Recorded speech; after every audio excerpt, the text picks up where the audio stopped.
Glenn Hoddle's Swindon Town need goals and points to make sure of home advantage in the playoff battle. A shock defeat for Portsmouth opens the door to an automatic promotion place for West Ham. The West Match Live features two of the most exciting teams in the First Division, Swindon Town against West Ham United. It's an all-ticket match at the county ground. The Barclays League fixture computer has given the Swindon fans a fitting climax to their tremendous season. And it looks as though a capacity crowd of 18,000 is packing into the Wiltshire ground. Swindon's season began with a home match against newly relegated Sunderland, the club which had taken their place in the top flight 2 years earlier. So sweet revenge as player-manager Glenn Hoddle's glorious goal brings the victory. Swindon's visit to Upton Park in October proved third time lucky. Two previous league visits had produced a draw and a defeat. This time, though, Craig Maskell was to claim the winning goal from a deflected free kick. It brings Swindon the victory and sends their rain-soaked supporters back to Wiltshire with plenty to celebrate. But the Hammers have enjoyed their West Country trips this season. At Ashton Gate in September, Kevin Keane was running the show on their left as they hit Bristol City for 5. A month later, they were bubbling over at Twerton Park. This time, Bristol Rovers were the victims. They went down by 4-0, and the final one that day came from Clive Allen, whose earlier football experience came as a schoolboy at Swindon.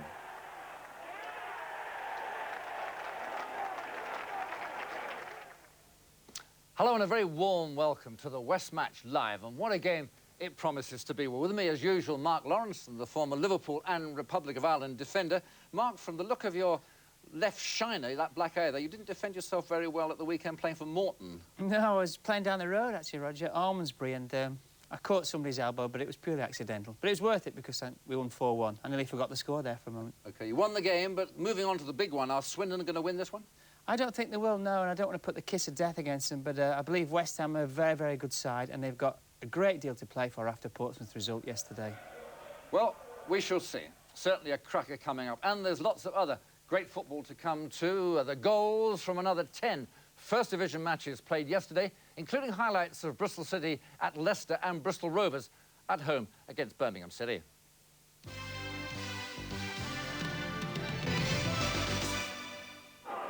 It's goodbye, Irene, as Rovers leave their fans with a game to remember from their First Division days at Twerton. And after a season they might rather forget, City go to Leicester, still after the 1 point they need to be absolutely safe.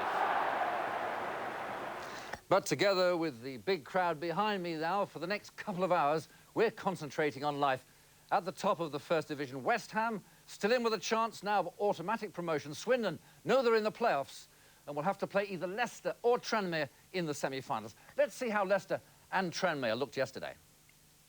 Tranmere's number 10 there, Pat Nevin, busy yesterday, and mid-table Watford made the early mistake of allowing John Aldridge a sniff, and the arch striker celebrated his recent return from abdominal surgery, putting Tranmere 1 up after 11 minutes. But 5 minutes from time, Watford get a penalty. Have another look and you'll see it's a clear case of getting airborne too early in the defensive challenge.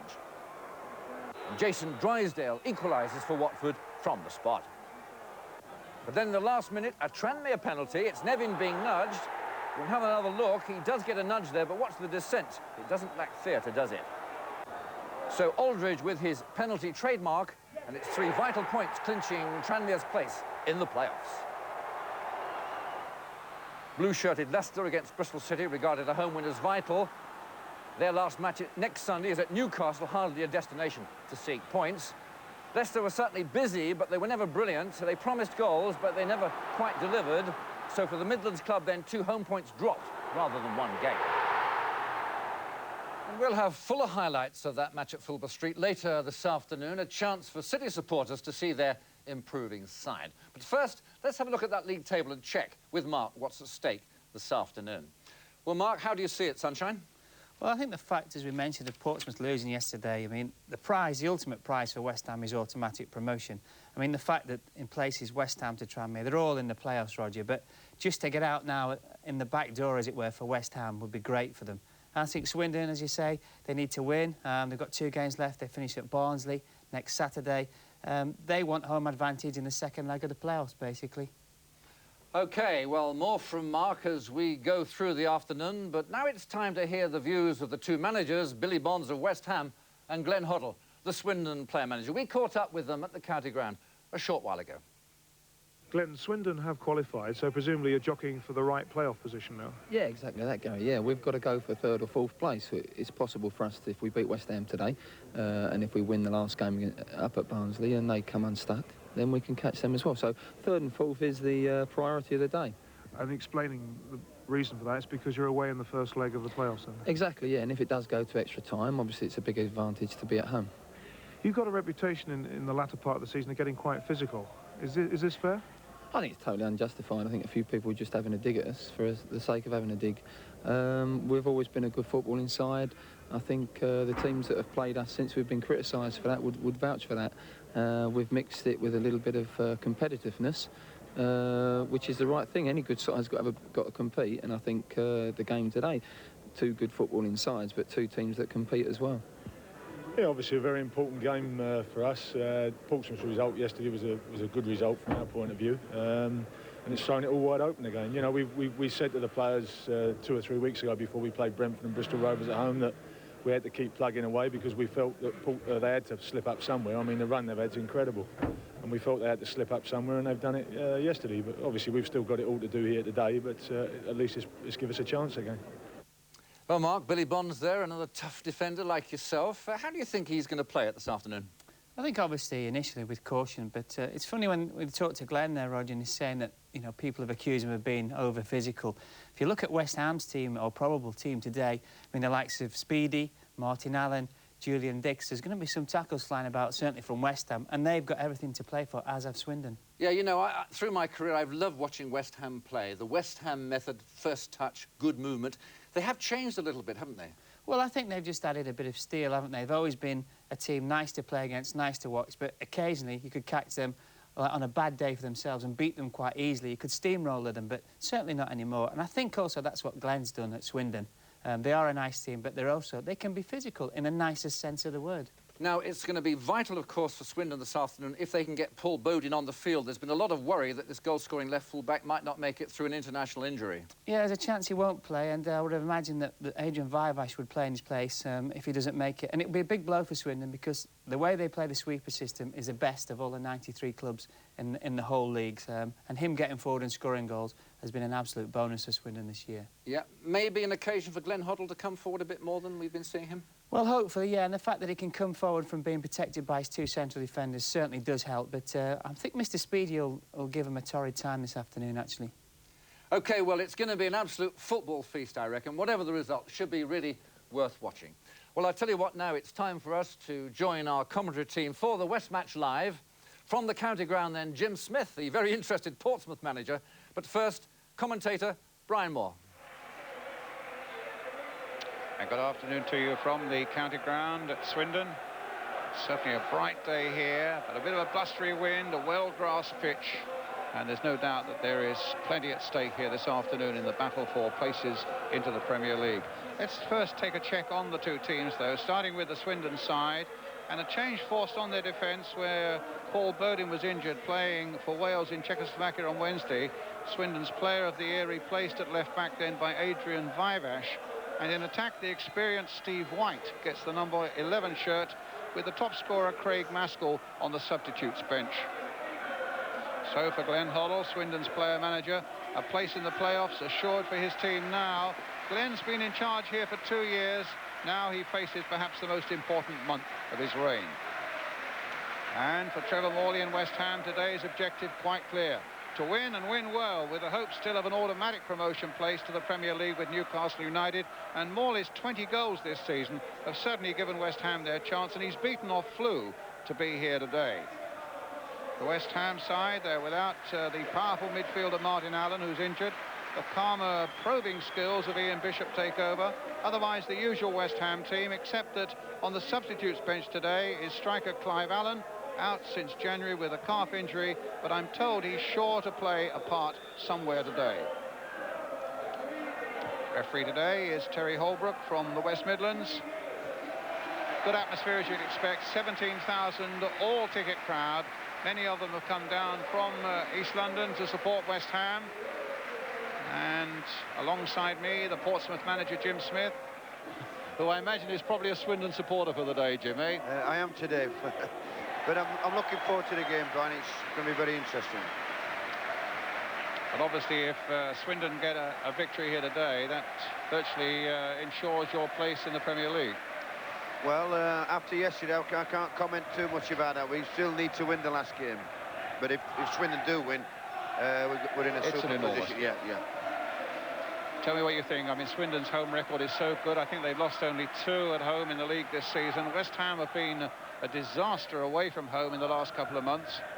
Yeah, I think I would look on their margin and say Swindon are just the favourites. But West Ham will have got a tremendous boost from our result yesterday, actually, I'm sure. Well, they were given that golden glimpse of an automatic promotion place after Portsmouth's trouble at Sunderland. That really is the key issue today. West Ham, as I say, need to win and score goals. Just a reminder that the places in the First Division decided not by goal average or goal difference, but by who scores most goals. And at the moment, Portsmouth have 78 to West Ham's 76. So if West Ham win by 2 goals here today, they in fact just edge ahead of Portsmouth because they've conceded fewer goals than Jim Smith's side.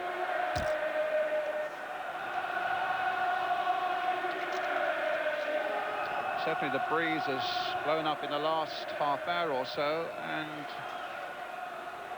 that might just trouble the players a little bit out there. It's a well-grassed but a pretty firm pitch. And away we go. West Ham in their change strip. Light blue and white stripes against Swindon's red. Morley playing the ball in. Taylor gets it away up towards Mitchell. Dix with the header for West Ham. Calderwood, the captain for Swindon, with a header back to his goalkeeper, Fraser Digby.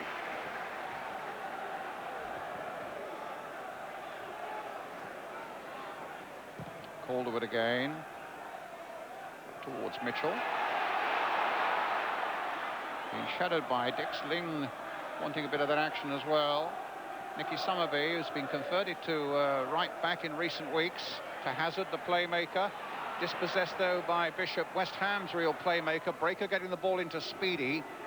Here's Butler for Dix, hitting a long ball there, aiming out towards Kevin Keane. Oh, for a moment, Vivash looked as though he'd clumsily trodden on the ball. There was a little shove in the back there by Keane. Yeah, it was a silly shove, actually, because Vivash was in a bit of trouble. He received it, he was very nervous on it. He's not a normal left back, and Kevin Keane gave release some pressure there for Swindon.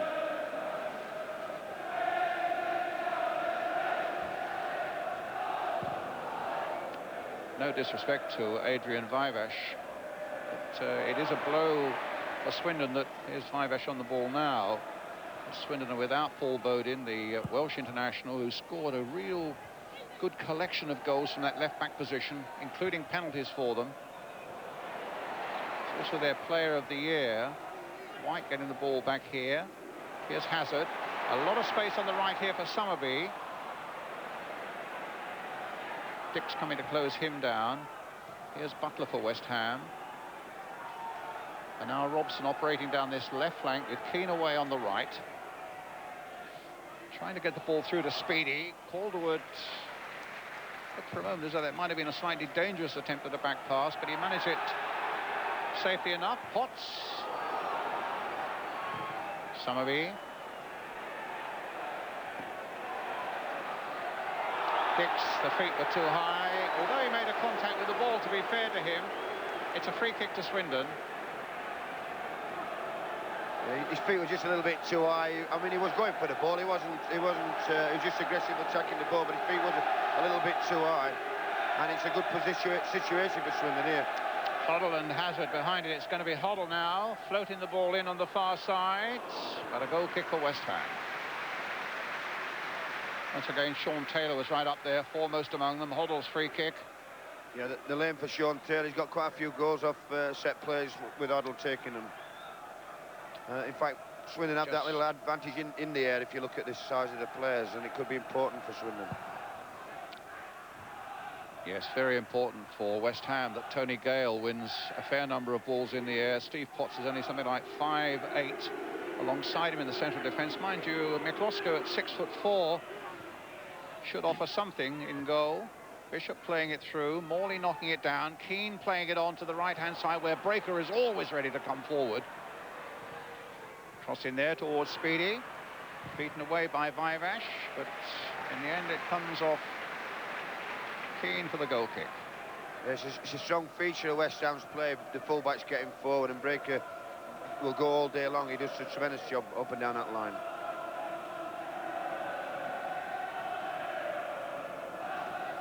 Digby with the goal kick.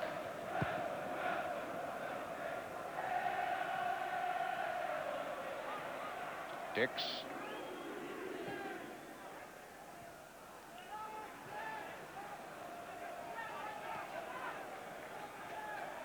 Hoddle playing in that characteristic position of his, basically between the two big central defenders. Masterminding everything from the back. Great ball from Hoddle there, from the right to the left wing, super ball. McCloskey's ball.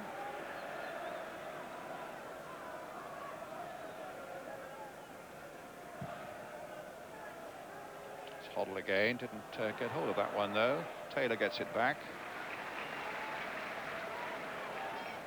Hoddle making time for himself, finding Summerby. Calderwood, Hazard, Summerby, all just kept in play. White chasing this one, Gale judging it well, supported by Potts. You've got to congratulate Swindon how they play from the back. They're always prepared to throw it out to Hoddle and play. From up here it looks a bit nervy for me, but that's the way they play, and they full marks to them. Colin Calderwood to Glenn Hoddle.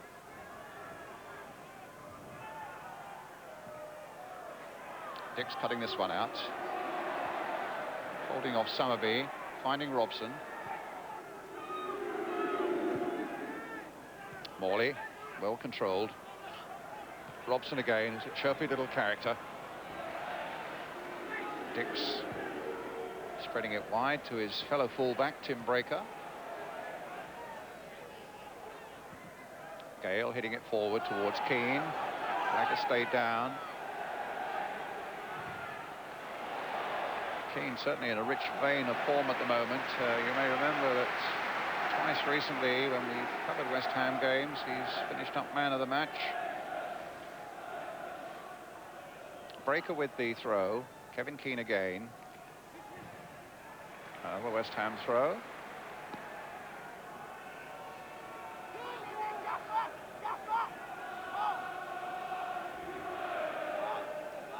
Keane. Gale slipped. Keane again. Cross coming in towards Morley. Knocked away there by Summerby up to Hazard. Steve White. McLaren to Hazard again.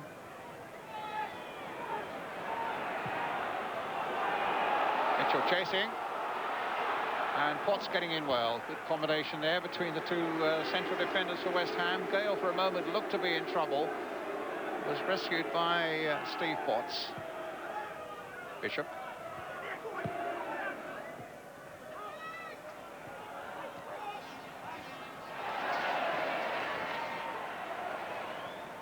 Hazard again. White, nice touch, good touch back again. Breaker gets in there and gets it back, but Jim Smith at the moment, all the signs of a couple of sides here looking to play it about a bit, but here's Ling making the break now for Swindon, cleared by Tony Gale. Yeah, both sides are settling very well and they're passing the ball around very well at top quality, considering the importance of the game. It's excellent. Breaker saw the game at Upton Park in October when Swindon won by a goal to nil. Craig Maskell the scorer that day, but I must say we all went along there that day thinking we were going to see something special, and it was pretty unpleasant scrap from time to time. Some good stuff with it. White going in, shoved in the back, surely on Breaker. Free kick. No free kick. I don't know if he's played advantage because He he's got has. it in his hands, because it definitely looks a foul there.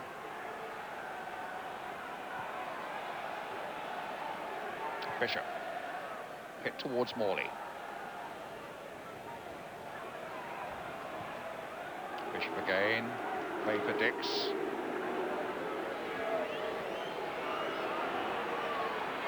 Little mazy run here by Dixon. Such a powerful character.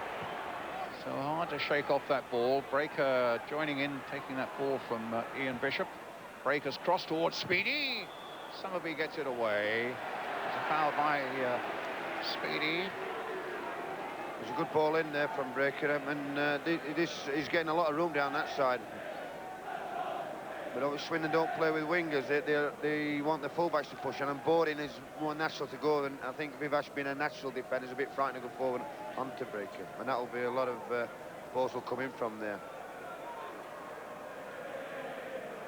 Couldn't quite see where the foul was there by Speedy. No, I thought it must have been offside because I never saw a foul. Dix.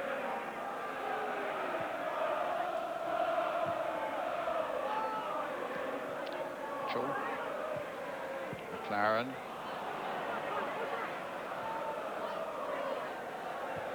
Calderwood. McLaren again.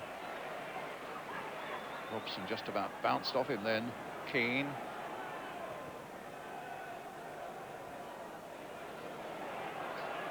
Oh, Speedy went in there. And the boot there from Taylor was high. Mind you, a certain sympathy for Sean Taylor, because Speedy is not the biggest of men in the first place, and he certainly ducked in on that one. Yes, it was a difficult decision for the ref, because, as you say, Speedy's is brave, and he did bend to win, but it was a little bit high, I suppose. Free kick to West Ham. Kevin Keane with it towards Morley. Nearly came back to him again. Hazard playing it wide, this time for Summerby. Got a call up for the England under-21 side, did Nicky Summerby in the midweek. McLaren, Hazard.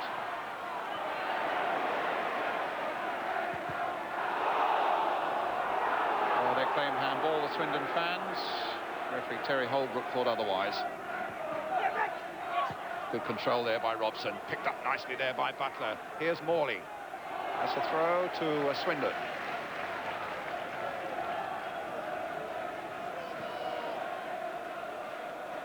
I was saying, Brian, both sides are settling very well, and on difficult conditions we're playing some good football. Both teams wanting to play football. Oh, Hoddle played that a little short towards Hazard, and Swindon just a little fortunate to get away with that one. Taylor knocking it long towards White.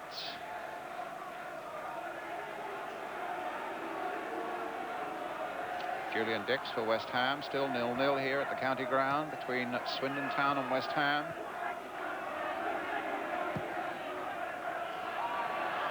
Hoddle retrieving this.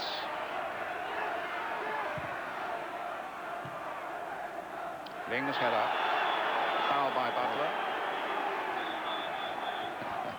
They're old buddies, actually. They both in the teammates at Southend. Yeah. He must have owed him one from the training days.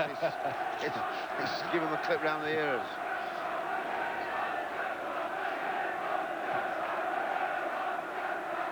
White. Butler going in again.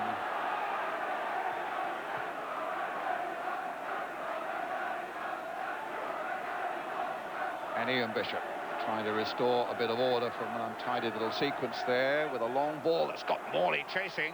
Calderwood's in there too, and Morley ducking in on that one, and Calderwood's boot catching him. That was again a very high boots there, because I mean Morley was jumping to head the ball. It looks as though he's got one in the face. Yes, he's not far from being a 6-footer, Trevor Morley. As we can see there, the boot was high, yes indeed. Very high. It's not been a very good week for Trevor Morley. Having flew for most of it, he hasn't trained much. He's got a nasty cut on the bridge of his nose by the look of it. it's a dangerous position to give a free kick away. They were caught a little bit square then, Swindon. Billy Bonds and Harry Redknapp. Your old pal Harry, I noticed you were having a chat with him before the game, Jim. Yeah, we're having a laugh. We keep looking at one another with, on this seesaw that we're on now. 1 minute I'm happy, 1 minute he's happy. I mean, it's but he's looking a bit tense at the moment, Harry. It looks though Morley has got this cut on the nose, but for sure he'll be okay to go on. Bishop will probably tease a little free kick in there. Gale, I notice, is up on the far side. One of West Ham's few six-footers in the side. But Speedy's very dangerous in these situations. Yeah. He's got a good knack of finding space in that box. Swindon, as I say, assured of a playoff place. But we're now really down to the last-ditch tactics at the fag end of this season, because it's the teams that finish third and fourth, remember, who in the playoffs get to play their semi-final leg, the first leg away, isn't it, which is regarded as a slight advantage. Bishop teasing it in there, as we said. They all went flying in for that one. Breaker trying to return it. Gale with a little touch, didn't really get hold of it. And Bishop here again for West Ham. It's a good ball in, actually. Just to remind you, the third, fourth, fifth and sixth go into the playoffs for one Premier League place. The team that finished first and second go automatically into the Premier League. Just to emphasise, the team that finished third and fourth play their semi-final leg away first, which is regarded as Speedy going there as an advantage. Robson going in. And it's regarded as an advantage because if you come to extra time on the second leg and then penalties, you're doing it in front of your own supporters, which may be a slight advantage there. Mikrosco getting that. He handled the ball very well, actually, I thought. But it was a difficult one coming to him. Hoddle. Fox there. Hoddle read that beautifully. So too did Hazard, in fact. But the whistle had gone here. He's given Mitchell offside, who was coming back from his attempt to close the keeper down. He came back very slow, actually. But another good example of Hoddle enterprise, picking up Hazard, who'd made his run, picked him up with that lovely 30-yard pass with the outside of the boot. Yeah, it could have been. I mean, that's a real bonus to have somebody like Dan Arnold on your pitch, and you making a run. You know you're going to get it. It's, you can run with confidence.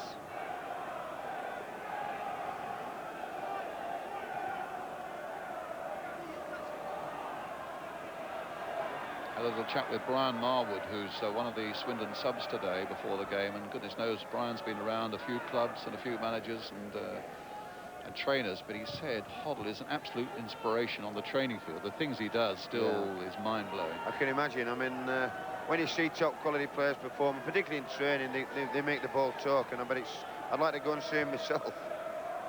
Here's Dix.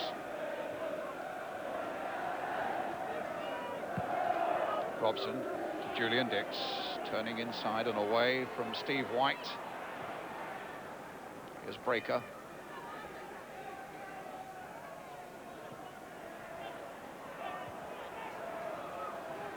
Hoddle. For Ling. Too high for White.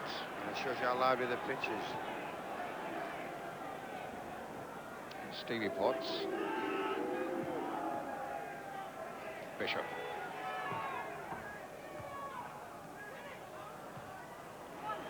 Played by Butler with considerable skill there for Tim Breaker. Breaker's long cross. Fraser Digby. It wasn't a good ball in, but the actual play and build-up has been very, very good from West Ham. White chasing. Potts there, well in control at the back. Foul by Ling on Breaker, an obstruction, a free kick.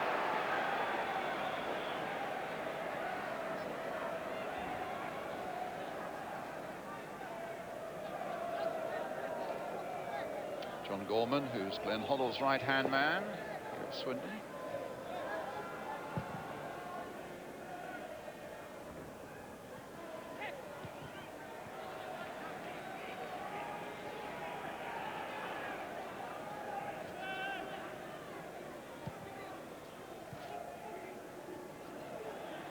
Keane. Hazard. Hoddle.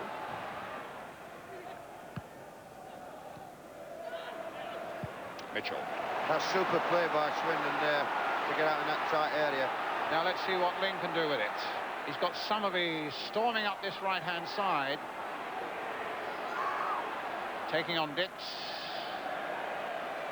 But not getting the better of him. Challenged by Calderwood. Hoddle now for Hazard. Hazard playing it in. Down goes Ling. Well, they were old buddies together, Butler and Ling, at Southend. But there wasn't anything very friendly about that exchange, because Butler clearly felt that Ling had dived. And the referee said, I agree. The referee was right. The referee was right.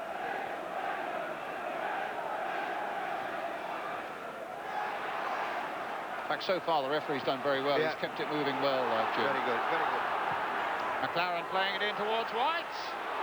A chance for Swindon, and he's missed it. Well, what a chance there. There was a great chance, a great ball in, and he got a lucky break, but what a miss. It was a very lucky break. Cannoned off Tony Gale. Gale turned, didn't know where it was. White did, but it did him no good. And it's still 0-0. Coming up to the 20-minute mark.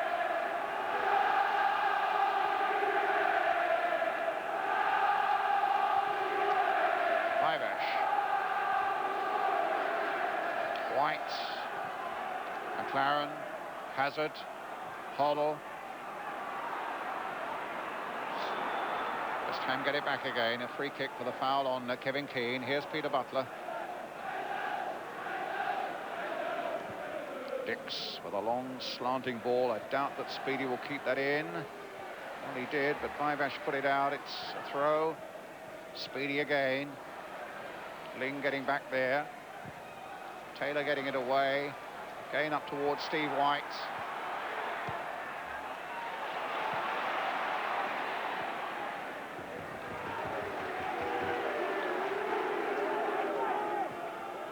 Julian Dix, look at me, he gets all the wrong headlines, but he's a very good player. He's a very good player, I feel, and if he just could... Just clean up his act a bit. Clean up his act. That's right.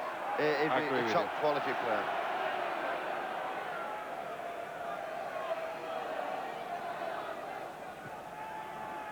And you can be sure that Billy Bonds and Harry Redknapp have been working hard to try and get him to realise his responsibilities. And let's hope for West Ham's sake it works. Here's Speedy. Into Morley. Tried to get it back again, but Hoddle read that well. Flicked it out here for Hazard, who's got Mitchell and White up ahead of him. Steve White. Picking up Hazard again. Can Mitchell get on the end of this? They're beginning to make chances now, Swindon. Yeah, the front two are making good runs and getting in there, but the keeper did well there. Potts has gone down. Is it Potts? No, I think it's Tony Gale. Tony Gale. And I think it might be quite serious, because Luda McCloskey said he's a good ball. Get the ball out of touch. I think he got a kick off his own goalkeeper. Mitchell actually missed the ball there. It was he's a better chance than I thought. Nice. He's got a clash from the goalkeeper. I was thinking just a moment ago that West Ham won't be too displeased, knowing their appalling away record lately with the way it's gone so far. But now suddenly Swindon have begun to show a bit. Yeah, that little chance has come their way, and it's lifted them. But I must say, I think West Ham have settled in very well for, as I say, for the importance of the game. They seem pretty, confident about it all. Certainly in March and April they've lost at, Notts County, and at Oxford, at Luton and at Southend. Well, you can't expect always to win your away games, but you would have thought maybe 2 wins out of 4 there, and if they got those, then they'd be a real trouble for you, wouldn't they? They'd be up. Yeah, I mean, right. that's they have obviously their away record has cost them definite automatic promotion. Against sides that they really should have done something against, Jim. Absolutely, but they were all fighting for their lives, to be honest, teams that they were playing. But you did expect them to go away to Oxford's and Luton to get results. Here's Keane with the throw for West Ham. Robson getting it and getting a corner. Up comes Gale. In goes Dix.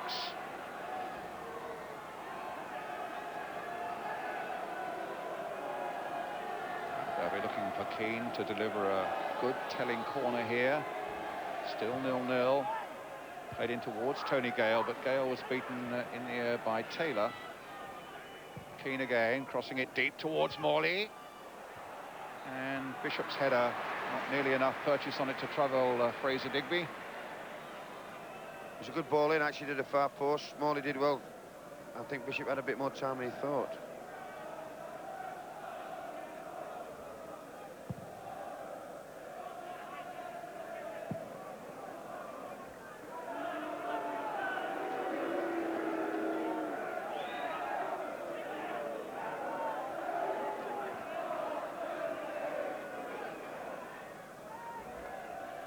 When you look at the West Ham team, they've got some experience in there, you know, but you'd think they'd be able to get them away results for with the experience they've got in the team.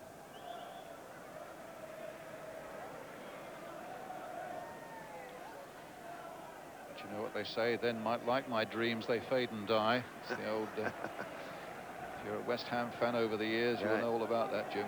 Yeah. Oh, look at Hoddle. Brilliant play by Adler again, wasn't it? Free kick. Foul by Breaker.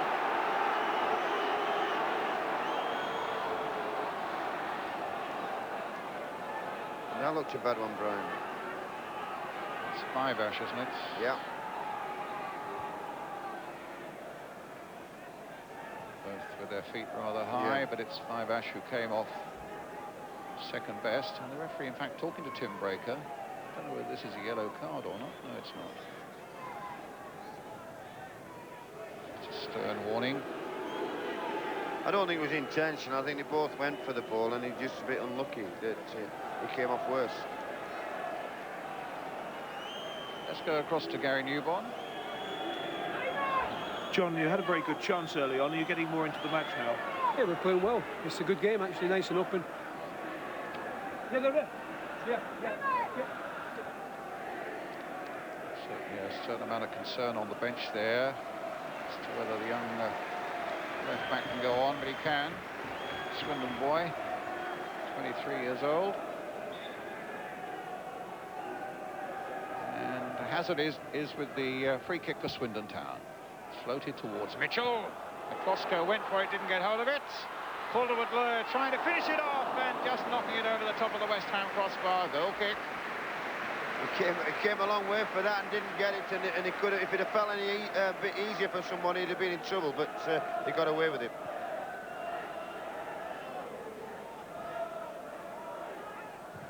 Potts hitting it long towards Speedy.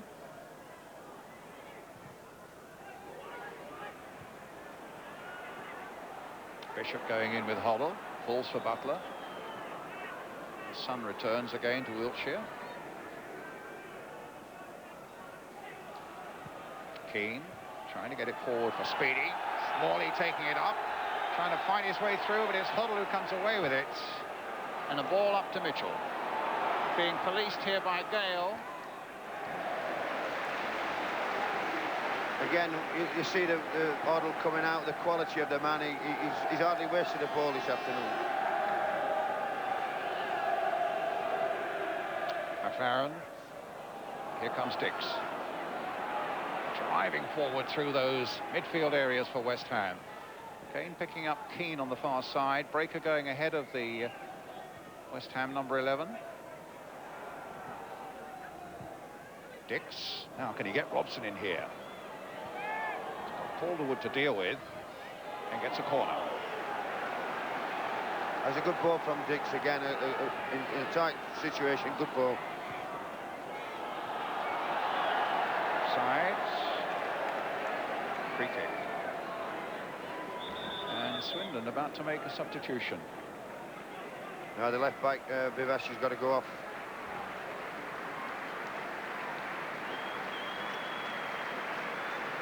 Brian Marwood coming on. He'll go in and play that left back spot, won't he? Brian Marwood is on here on loan from Sheffield United to the end of this season. I think they might be putting Ling at left back. That's right, yes. Yeah, Ling, he has played there a little bit for them on an occasion. That's the third left back they've lost, because they lost one of the young left back with a broken leg about 2 weeks ago, along with Bodin and now Vivash.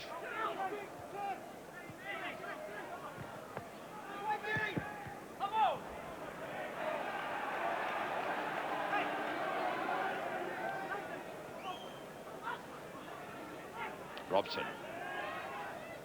Bishop. Keane. Can Morley chase, but he's offside.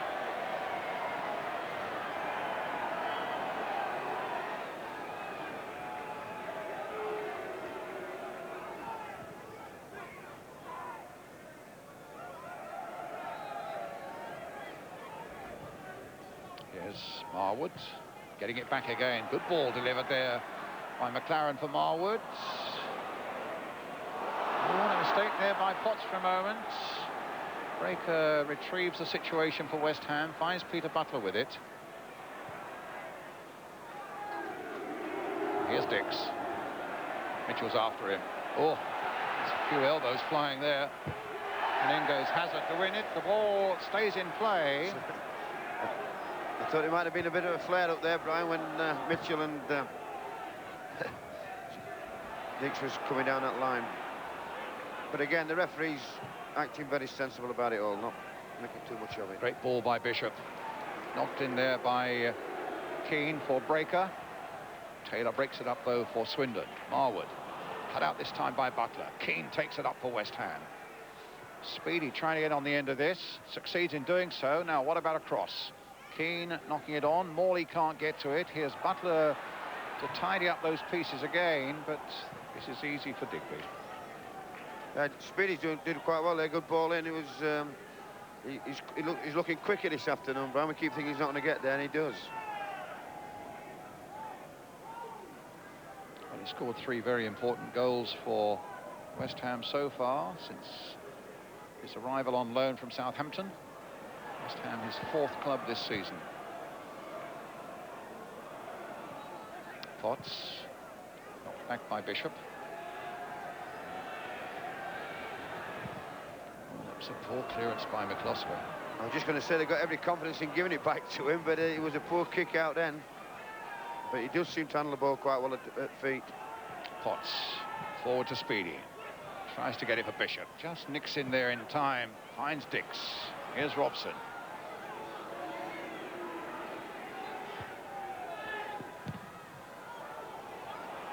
Butler. Breaker. Keane. And another corner for West Ham. Yeah, West Ham seem to have got their act together a little bit now. I mean, whether they're losing the left back just disturbs Swindon for a moment or two, but they look as if they're coming back onto the game, West Ham.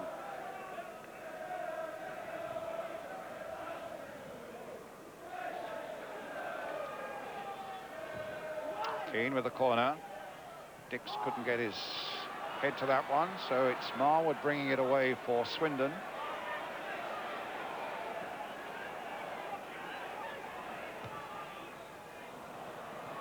Swindon beaten only twice on the county ground in the league this season, once by Brentford and once by Derby County. It was just before Christmas, the Derby County game in pouring rain here, Jim, and Derby, I must say, played as well as any First Division side I've seen this season that day. That period, particularly away from home, they were unbeatable. I mean, and it's one of the amazing facts to our season that they're not in there fighting with us, you know, and I don't know what their own records let them down, obviously, but at that period they were playing brilliantly. Here's Breaker. Morley on the far side. Speedy and Robson in the middle. Breaker's gone on. Here's Speedy. Knocks it back for Butler. Terrific shot, well saved.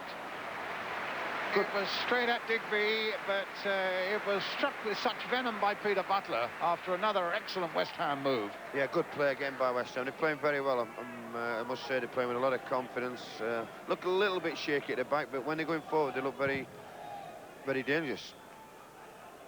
Potts versus White. Potts gets his head to it, and then his boot to it. Morley comes in and finds Keane.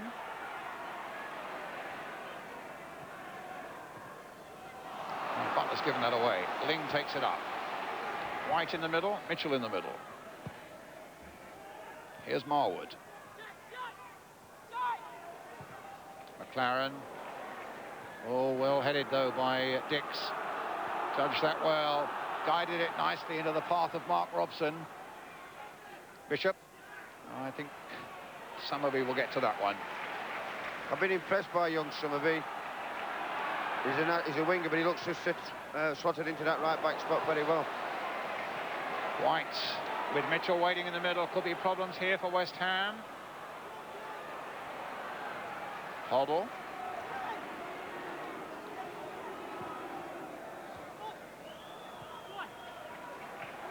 Marwood. There's his cross chipped in towards Mitchell. Dix turning and having time to turn and get it away for a Swindon throw. Still 0-0 here with 10 minutes of the first half remaining.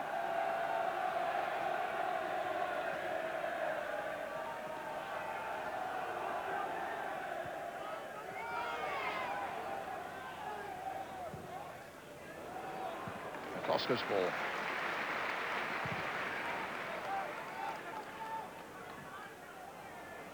Morley. Breaker. Spotting Robson on this side, but here's Hazard with him. Summerby. That's an interesting ball played in towards White. And it's McCloskey. He's come off the line well, read it well, the goalkeeper. He's an impressive goalkeeper. He's had a good season again, hasn't he, Brian? Terrific season. Now, what about West Ham here? Morley trying to get on the end of it, but good work by Calderwood. Good defending there by Calderwood to head it back to his goalkeeper under pressure.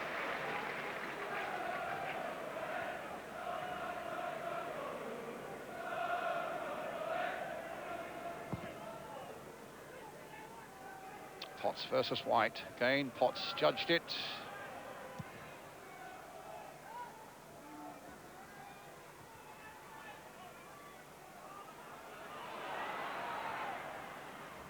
Mitchell. A little bit of play by Keane, and an offside flag up against Speedy, who kicked the ball, I think, after the whistle had gone. He was offside. He was offside, but I think the referee was a little annoyed with him for kicking the ball after the whistle had gone, Jim, and he's a very tolerant man, Mr. Holbrook, obviously. I'm going to say he's doing it with a smile on his face, which is nice to see. Hazard.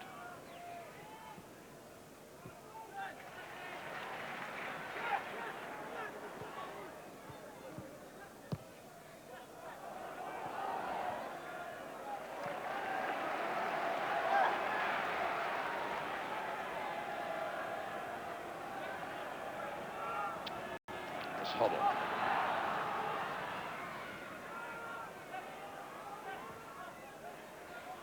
Summerby. Down the line for Marwood.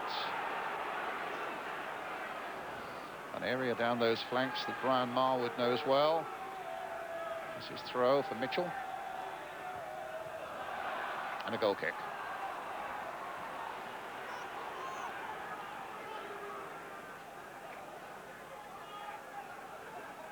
Mitchell looks as though he's limping as well. Whether Maskell will come on at half-time. Well, he's the top scorer with 21 goals. It's not a bad sub to bring on, is it, Jim? It's a good one, yeah. I wish he'd have had the chance to hit it wider.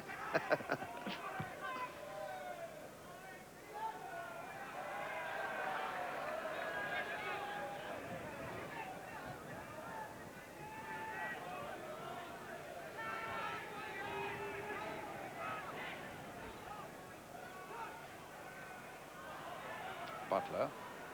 Oh, he's lost it now to Hazard. It was the bounce that beat him there. Ling taking it up on the far side. There's an emergency left back.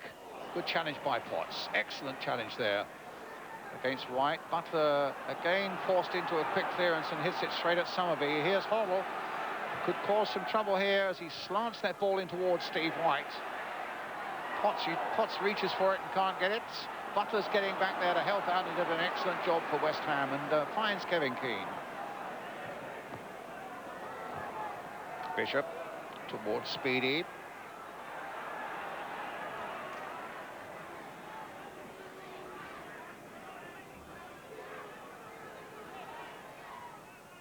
Speedy, Keane, Bishop, Butler.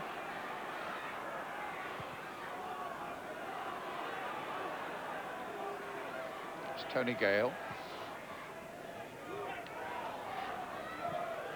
And again, Robson. Little shimmy and a little dummy, but you get the whistle. The flag is up in any case for an offside. He was unlucky there because it's good football. Morley was the culprit, and because it was a good run and good play with Speedy and Robson, but Morley's gone into an offside position. There.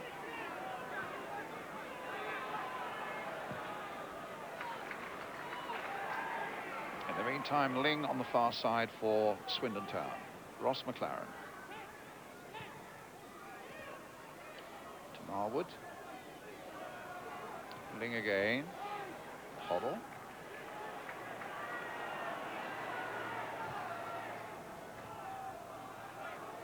Marwood.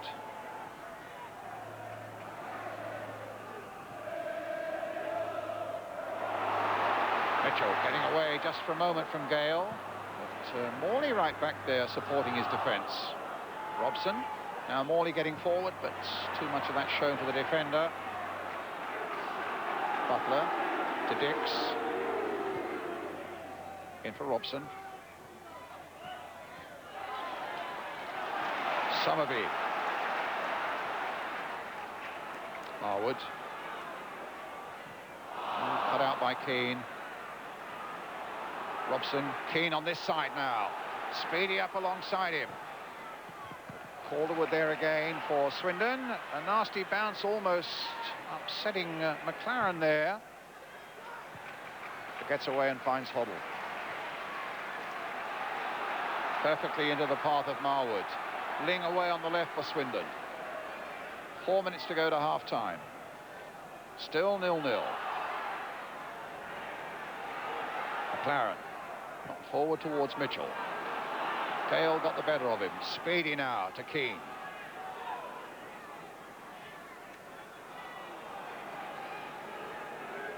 Robson. And a corner. Ball really being pinged around. Yep. It's a delight to watch, isn't it? There's been some super football in between the two boxes. Probably haven't had enough goal mouth incident, but the actual football by both sides being first class. Well, it's West Ham's corner. Mark Robson with it. Gale up on the edge of the 6-yard area. Morley and Bishop in there as well. Dix on the edge of the box, waiting to launch himself.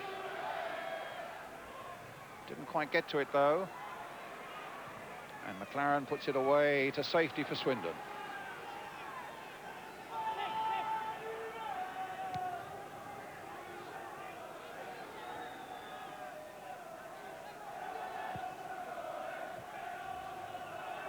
Keane. Breaker. Butler. Kevin Keane again. Calderwood clear, only as far as Dix.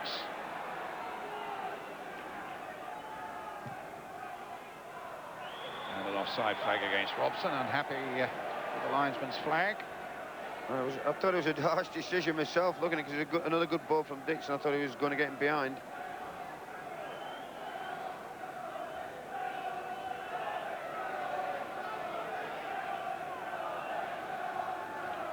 Two and a half minutes to the interval. Swindon Town 0, West Ham United 0. Gale versus Mitchell. Hazard.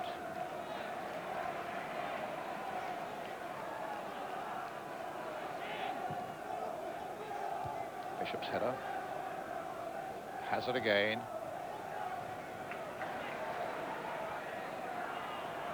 Robson. And Morley, he's onside. Here's a great chance for West Ham here, and he scores! 1-0 to West Ham. He took the goal very well, didn't he? He took the goal very well.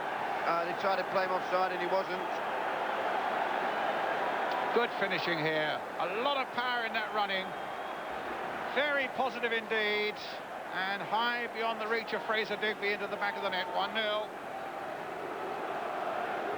Super goal. And for Trevor Morley, his 22nd of the season. Jim? Oh, it was an excellent goal. I mean, he took it so composed. I mean, it's a hell of a position to be in, and he was so confident and put it easily beat the goalkeeper. Again, that's the problem with Swindon. If they get caught square, they haven't got a lot of pace to recover themselves. And it was trying to play offside that got him in trouble. But a hell of a goal. Hell of a goal. Dix now for West Ham. Taylor gets the better of Speedy. Ling knocking it forward again towards Marwood, cut out by Potts. 1 minute of the first half left. West Ham leading 1-0. Trevor Morley the scorer. Here's Steve White for Swindon. Bishop. Some room for Potts, who hardly ever comes over the halfway line. Speedy. Now he might need to get back.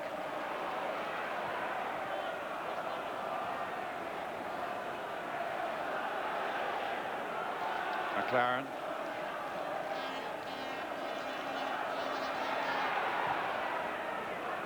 Hit towards White, but it's Dix who's happy to let that ball go into touch for a throw to West Ham.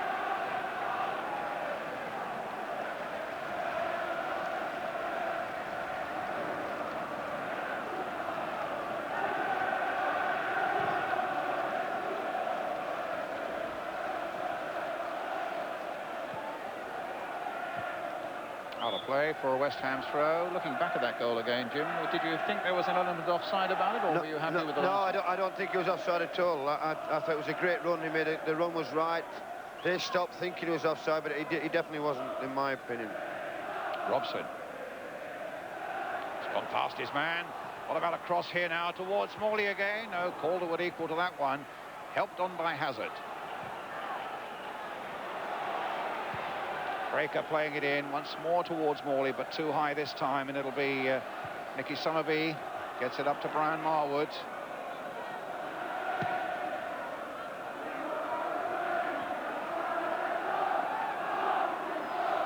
Stevie Potts. Stevie Potts has swept it well this afternoon. He's been very good at the back there, very calm.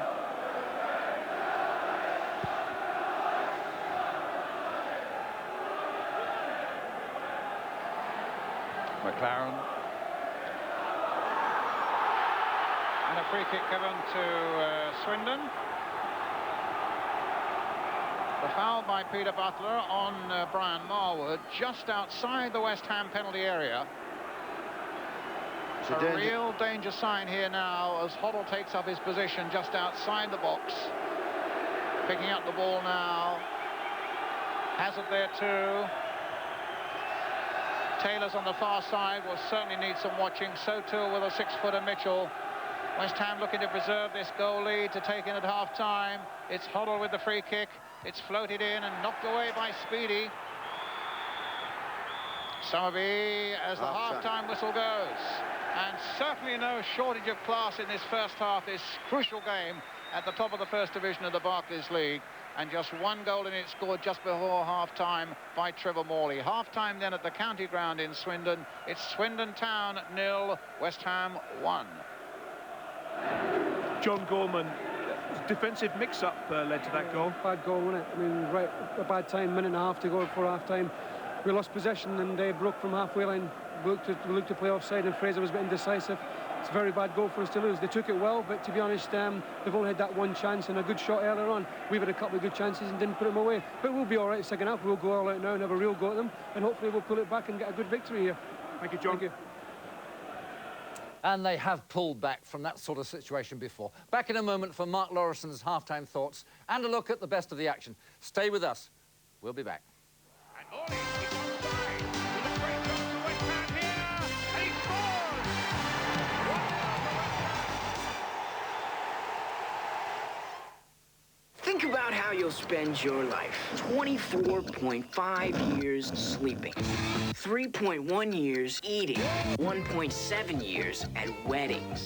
3.2 years listening to boring lectures. Dung beetle. Which leaves 5.1 months for pure, unadulterated, mindless...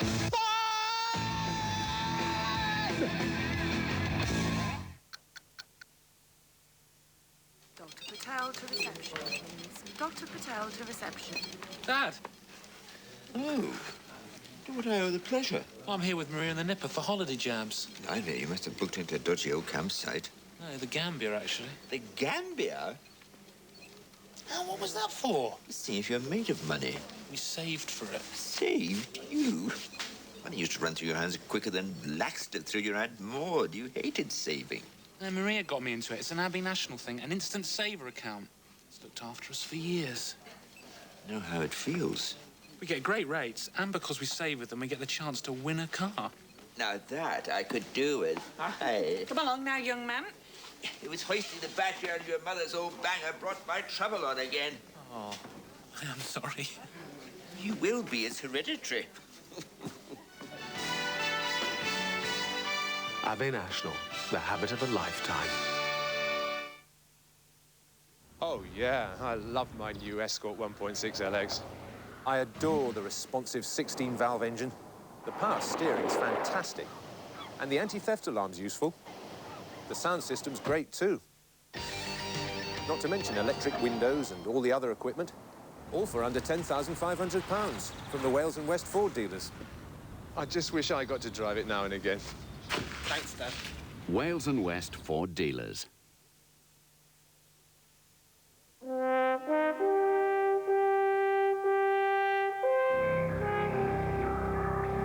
Different types of engine demand different types of oil.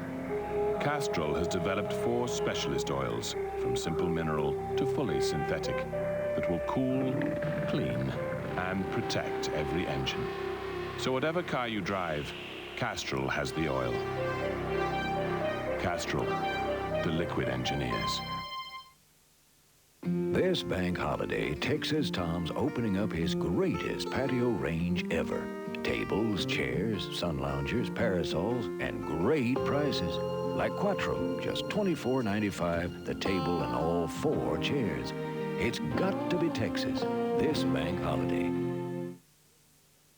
With each new day, you find a way to be your best. Gillette Sensor for the best shave possible. You know you gotta be a little better than the rest. Sensor has spring-mounted twin blades that adjust to every detail of every face. Gillette Sensor. And now there's Gillette Series Aftershave Gel. It moisturizes so your face feels comfortable all day. Gillette, the best a man can get.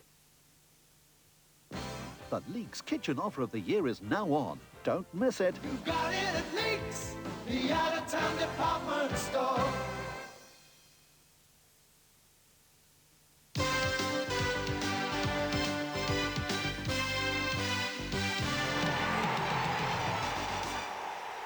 So, certainly an eventful first half there at the County Ground. Swindon 1-0 down at half-time. Mark, for a long time, Swindon operated very comfortably at the back, playing themselves out of trouble very nicely indeed.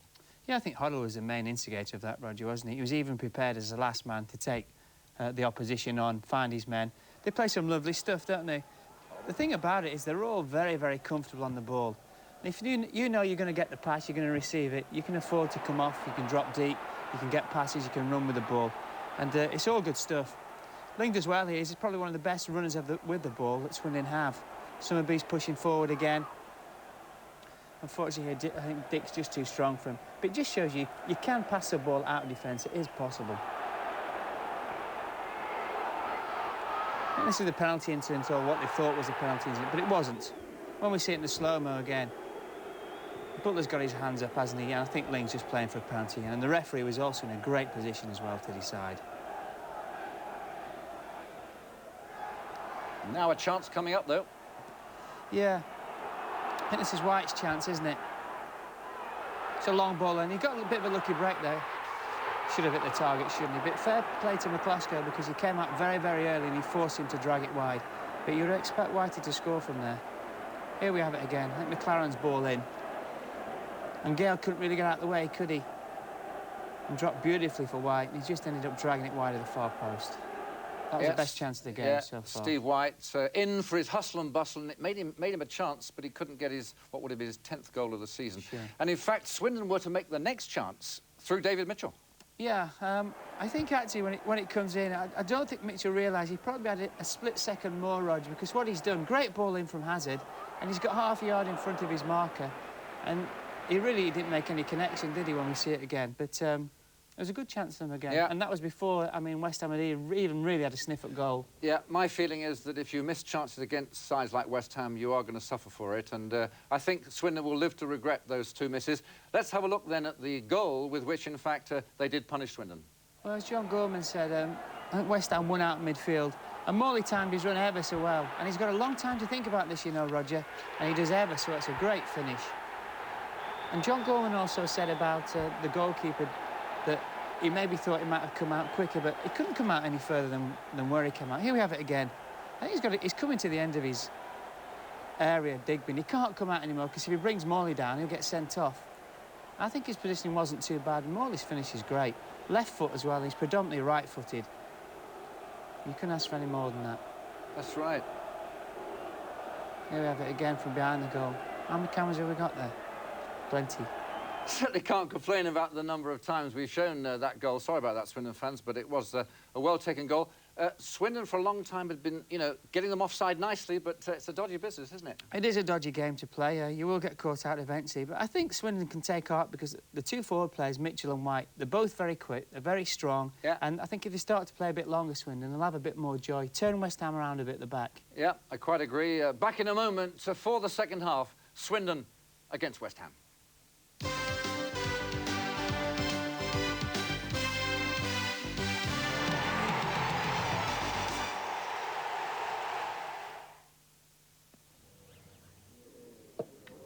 That's a hell of a spider in there, mate. Yeah, I've seen it.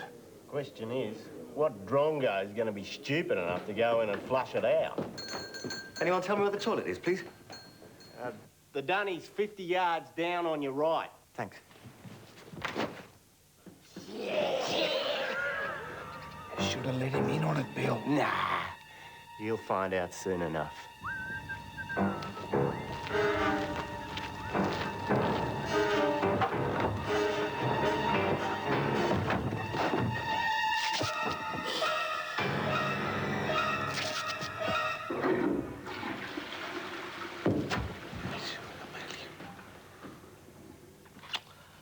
Bet he drinks Carling Black Label. Carling what? Carling Black Label. It's a pommy lager. Brewed at 4.1% for a fuller flavour. And because it's the #1 selling lager over there, you're never likely to get a sniff of it over here. This could have given you a nasty blockage.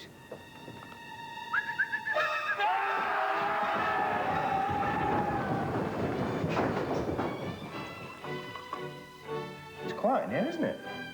Carling. No wonder it's #1. This spring, Texas Tom's taking the wraps off his greatest ever decorating ranges. Hundreds and hundreds of paints from today's top manufacturers. Acres of wall coverings, Crown, John Wilman, Vimura, and more. And tiles as far as the eye can see. So many ways to make your home more beautiful. See them all at Texas now. You need strength and beauty.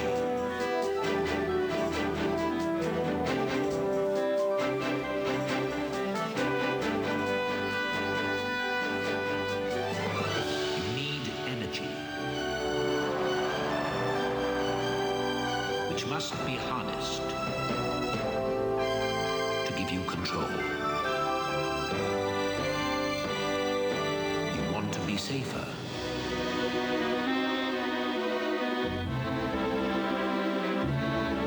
You need comfort.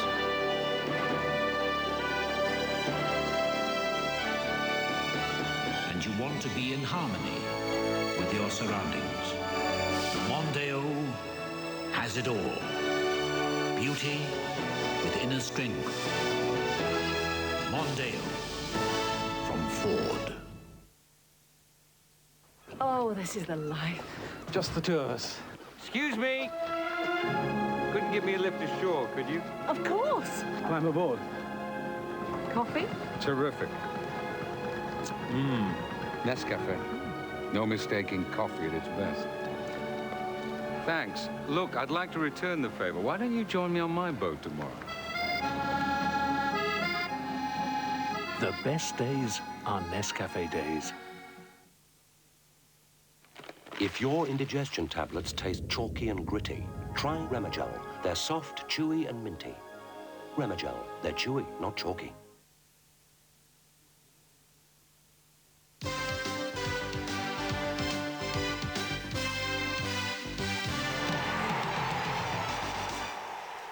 OK, well, welcome back. Half-time at the county ground. Everyone having a cup of tea, talking about that scoreline of Swindon Town 0, West Ham 1. Give them a chance briefly of coming back.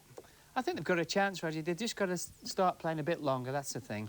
Make it longer. Let's go straight then over to the county ground and join our commentary team, Jim Smith and Brian Moore, for the second half. Oh, yes. Welcome back to Swindon. News that Swindon, in fact, have made a substitution at half-time. Craig Maskell, their top scorer, is on. And it's Steve White who's gone off. West Ham leading by a goal to nil. Craig Maskell with 21 to his credit this season. In fact, he scored the winner when the sides met at Upton Park in October. Just looking quickly around the West Ham side. Yes, as in the first half. So all raring to go then for the start of the second half. West Ham leading 1-0. Breeze, if anything, has got up a little bit, Jim Smith, hasn't it? Well, he's been very, yeah, he's gone obviously duller and a bit more wind's arrived, but it's been very changeable all afternoon. Taylor. To Ling. McLaren.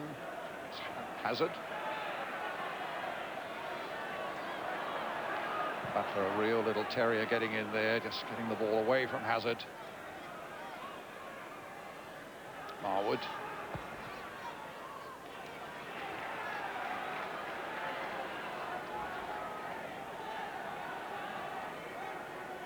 Swindon not been beaten at home here in the league since December.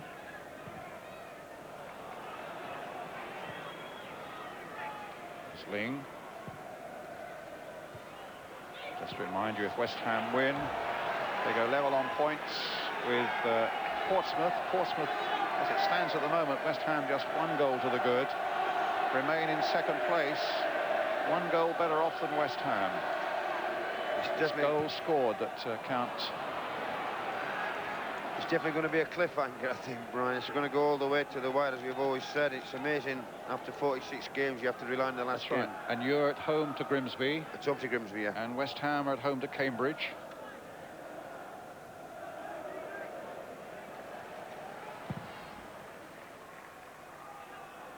Morley. But if West Ham can get another one and win by 2-0, they then go into second place above Portsmouth, because they will have conceded fewer goals. They'll have scored the same number, but West Ham will have conceded fewer. So there's a big incentive there for the men in the light shirts there today. McCloskey fisting it away. He's obviously not very sure of his catching in this swirling breeze. And that looked an eminently catchable ball. Ling. McLaren. Ling again. In wide towards Calderwood.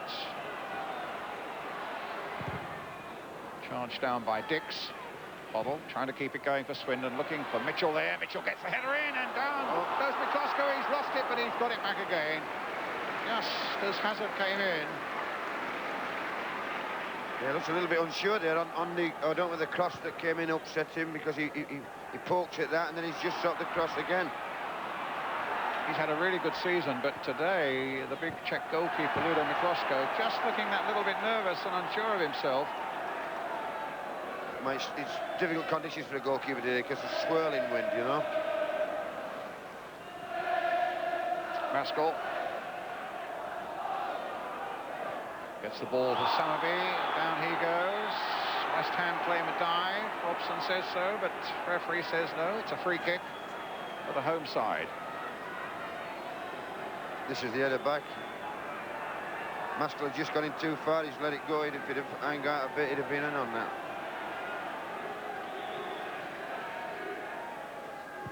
Summerby's free kick, headed away firmly by Butler, up to Bishop, flick with the outside of the boot for Keane. It's almost a 1-against-1 here. Hoddle's getting back now, so are 2 or 3 other Swindon defenders, and Robson is offside. Thought Keane had a good chance there to go and attack the last man rather than come across the park. I think if he'd have gone in against McLaren there with his pace, I think he could have given him a major problem. It looks as though Clive Allen's doing some warming up for West Ham there.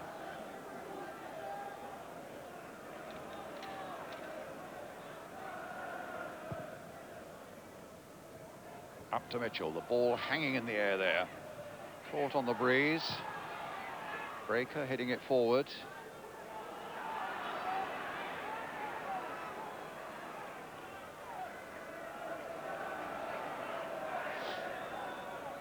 Hoddle. I think it might be Mark Robson coming off. Ling playing the ball through for Marwood, but Gale has got the legs of him and does more than just beat Marwood, but gets a good ball up the line. Speedy now. Bishop. Breaker. No, didn't know that Marwood was behind him. Ling doing really well for Swindon here. Maskell. Marwood. McLaren.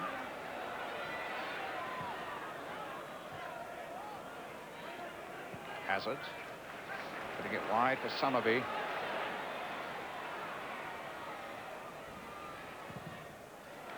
In the corner. They've come out quite confident, Swindon, actually. They're knocking it about very well.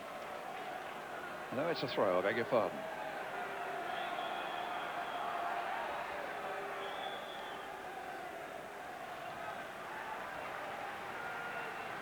And West Ham will make the substitution now. It's Mark Robson who's going off. And Clive Allen, who comes on, who's been out since mid-January when he pulled a calf muscle against Jim Smith's Portsmouth side.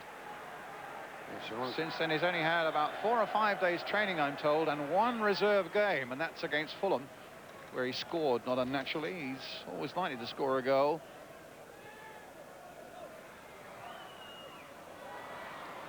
And West Ham really attacking that ball, and Dick's bringing it away. Morley.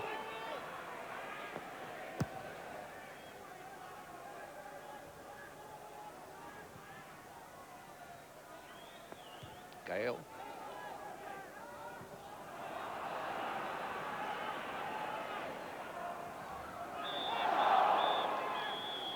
Hoddle diving in there, of all things, with what looked to be very much like a 2-footed tackle, which is very unlike Hoddle. Well, it definitely was. Yeah. Something you don't see very often, referee talking in those terms. Not to Glenn Hoddle, you don't. To Glenn. There he goes. Yeah, he was a naughty one, really. He's lucky to get away with no yellow card, but the referee is, as we said earlier, he's handling it very sensibly, I think. Dix with a free kick for West Ham. Up towards Speedy. You can see how well he climbed there, although he didn't make a contact. Ling for Swindon. They're losing it out to Keane. Yeah, I think that's a little problem with Swindon. They tend to overplay at times in the wrong areas, and you always can get a chance of a bite at them. But if they play at this end a little bit more, they'll give any team problems. Here's Summerby.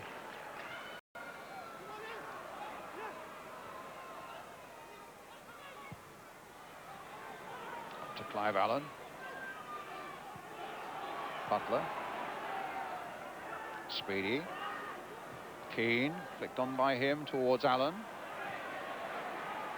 A rough and tumble there between Allen and Calderwood. In the meantime, Breaker takes it up for West Ham. Crossed in towards Speedy. Couldn't quite get on the end of it. It's a great ball in. Speedy just missed, just couldn't quite get there, but it's a good ball in.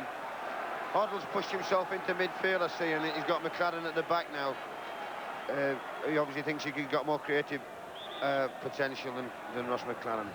Here's this move again. It's a great ball in, as you say, Jim. Right. And it just needed a touch from Speedy. Couldn't quite apply it. It would have been a goal. Bishop. Speedy flicking it on. Allen won't get on the end of that. Calderwood saw to it.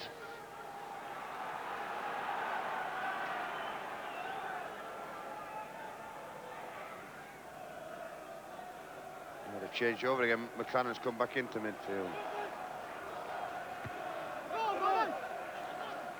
West Ham throw. Coming towards the 10-minute mark of the second half.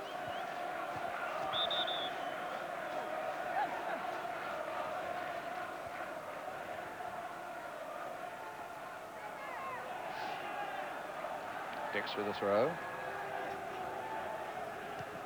Morley. Summerby. Hit long. Back to McCloskey. They weren't sure, you know, then. He normally handles those so well, but I think Maskell was, rather, yes, it was Maskell chasing in there, thinking there might just be a semblance of an error and a little bit of nervousness from Ludo McCloskey. I'd like to know whether it was a pass, that one, Brian. Was it his confidence or was it a missed kick? But it went to the right man in the end, but he didn't look overconfident. He didn't. Free kick to West Ham here, which Julian Dix will take.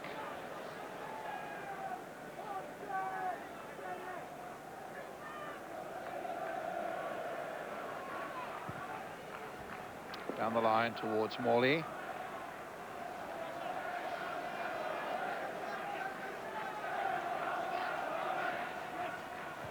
Allen.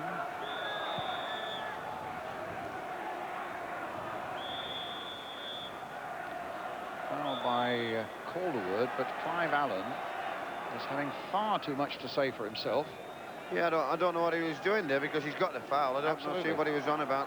Normally expect Martin Allen to do that, but not Clive Allen.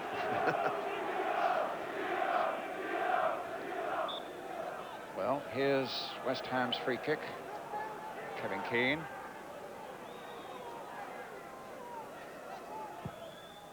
Slanted there again towards Morley. But it's Hoddle who brings it away. With the ball here for Marwood. Or rather, for Ling. Marwood's inside him. Maskell's inside him. Ling still making the running, and then a complete miss kick. He'd run the length of the pitch there, and what a finish. He's slipped over. Miskicked the ball. Great ball out from Hoddle again, under pressure. So where Ling was running, put him in. Looking quite dangerous at that moment for West Ham because there were 2 or 3 lingering in the middle waiting. But once Potts and Gale misread each other's intentions, but they get it away only as far as Hoddle. Hazard tries to take it on his chest, but it's Dix who plays the ball in now towards Speedy, but Sean Taylor's there, and back it goes to Digby. Ling, McLaren, Ling, Gale's header, Breaker's little touch, Butler turning well, and a West Ham throw. I think Peter Butler cost something like £170,000 from Southend at the start of this season. The way he's played, there can't have been many better buys this season than that, Jim. He's been very influential in West Ham's success, I feel, because he's added that little bit of grit and steel to their midfield, and he's done a super job. Breaker getting back. And the ball falls straight to Ling. That's not what West Ham wanted. Hazard knocking it down for Hoddle. Played in again towards Mitchell, but Gale stood his ground well there for West Ham. And Butler finds Dix. Julian Dix, someone's going to have to stop him. If he gets it on that left foot, it's Clive Allen. If he gets it on the left foot, Clive Allen! It's 2-0. What an amazing comeback after a fantastic run by Julian Dix. And Clive Allen, more than 3 months out of the game, and one reserve team game only, but those old predatory instincts are there, as good as ever. A terrific finish, and 2-0 for West Ham. It was a great finish. I mean, Clive Allen's... when you're a goal scorer, you never lose it. And as you said, he hasn't trained. He's just come into the game, and his first touch, virtually, he's put it in the back of the net. Brilliant finish. Potts.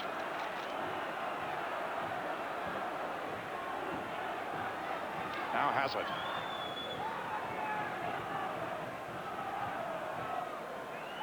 And into touch.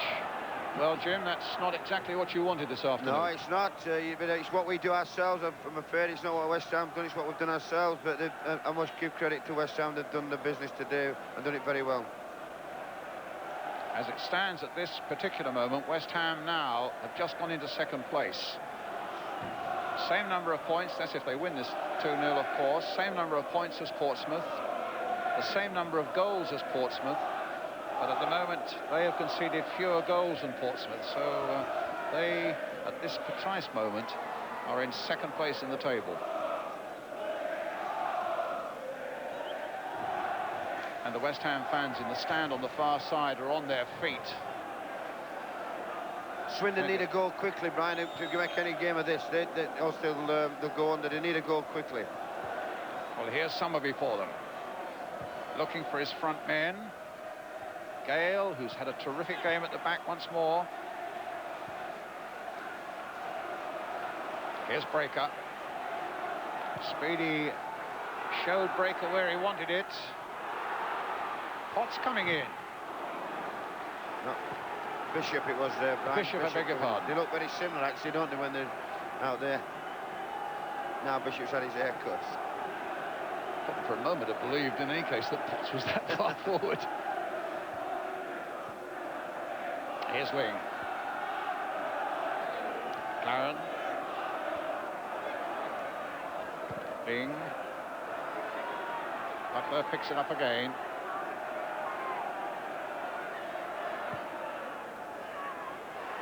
Speedy trying to get in behind the defender, but there was a foul.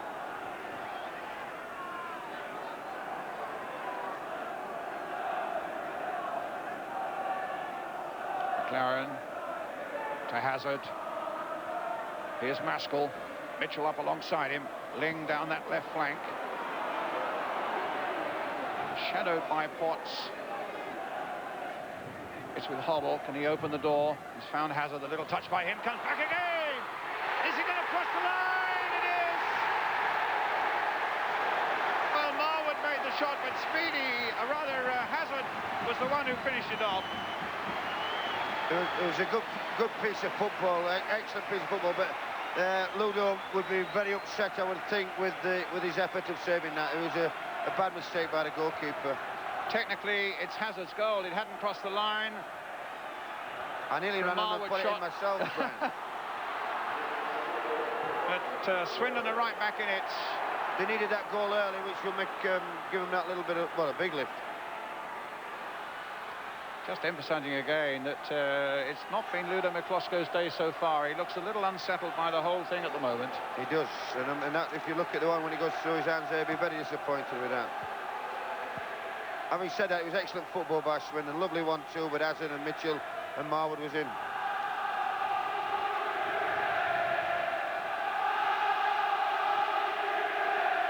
Marwood.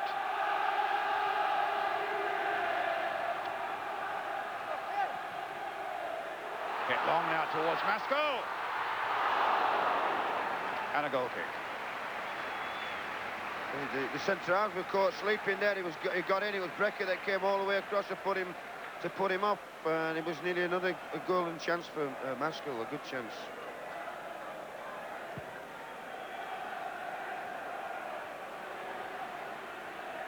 I can imagine a certain amount of debate in the Swindon dressing room as to who claims that goal. Marwood certainly did the bulk of the work. Oh, fun and games there. Nice and the referee just standing back, letting it sort itself out. It's the boy Butler again. I think he's been involved in every tussle, but that's the nature of his game. He's an aggressive player. And McLaren also the other one involved, I think. Yeah. Well done, referee. I thought he's handled it very well. Yeah, it's just a little nonsense there, isn't it? Stop acting like children and get on with it. Hazard. Being hustled by Bishop. Here's Calderwood.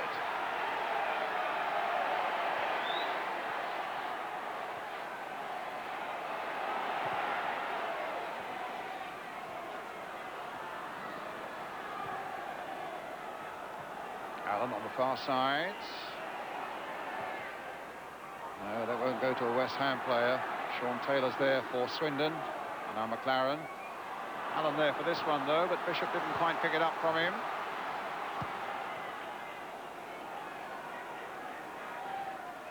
Coming up to the 20-minute mark of the second half. West Ham leading 2-1. Ling to Calderwood.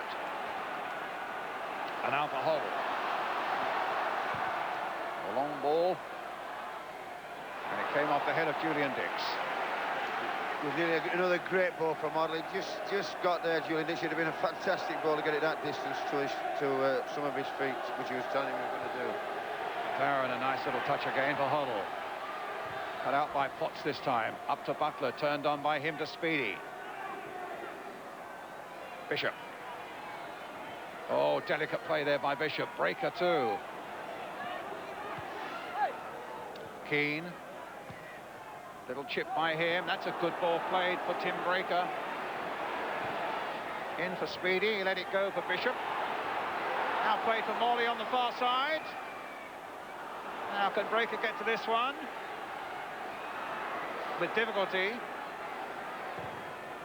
And West Ham got a corner. Good situation for West Ham there. Morley had in a decent position. Breaker just miscontrolled it, and I think on his right foot, I'd have fancied him a little bit there. They must have gone for a throw.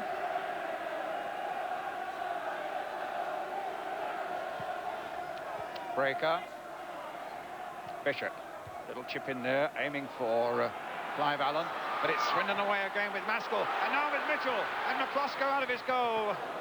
Emergency action there. Maskell again, once more to Mitchell. And Keane gets it clear up towards Speedy. Who got a shove in the back there by Taylor. Free kick to West Ham. Yeah, there's a foul there. Yeah, the goalkeeper looks again a little bit unsure there, Brian, and he ended up heading it.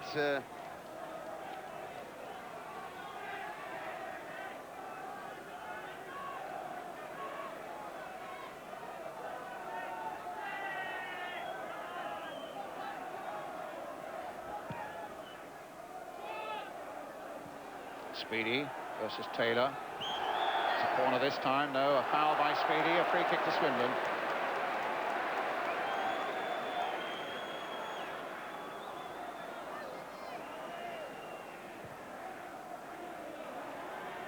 Hoddle. Hazard.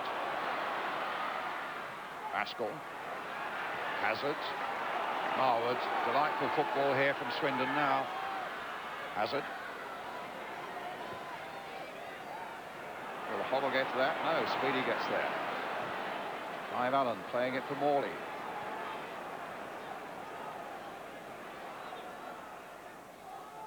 Dix.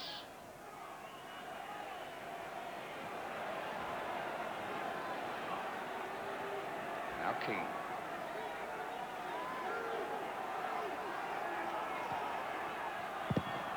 Hit Morley, and Morley went on as though it didn't really matter. Bishop shot, good save. Good strike. He had a little bit of luck there down with Morley, but they've nearly got a goal from it. I think one of the problems with Swindon, as I said earlier, at times Hazard overdoes the play and they lose it in bad areas, and always gives a team a chance to get back at you. Brian Marwood to Nicky Summerby. Down the line towards Mitchell. But Dix is taking care of him. Taking care of Summerby too. And gets the ball inside for Clive Allen. And goes on to see whether he can get a return pass. But Allen has now played it towards Breaker.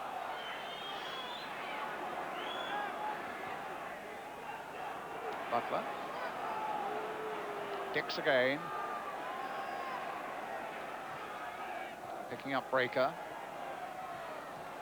Bishop.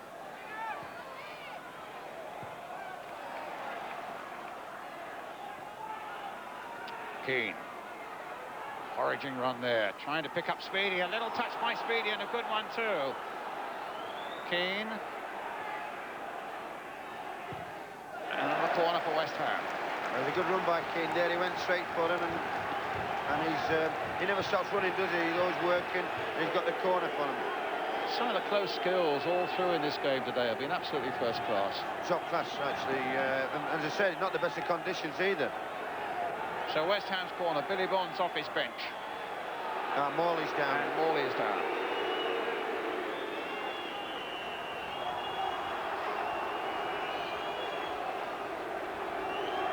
Didn't see how that happened, Jim. I didn't. No, I didn't.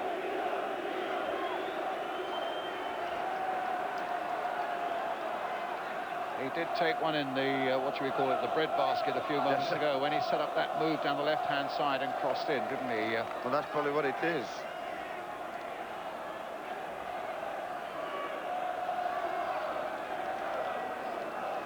Yes.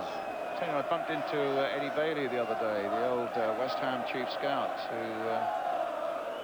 who reminded me that he's got a testimonial game at Enfield. Spurs are taking their full 11 to Enfield on the eve of the cup final for Eddie Bailey, who had a lot to do with one or two of the West Ham youngsters, of course, who are here this afternoon. Hope he gets a good gate for that. Oh, that'll be great for Eddie then, and Tottenham taking the full 11 should be an attractive game.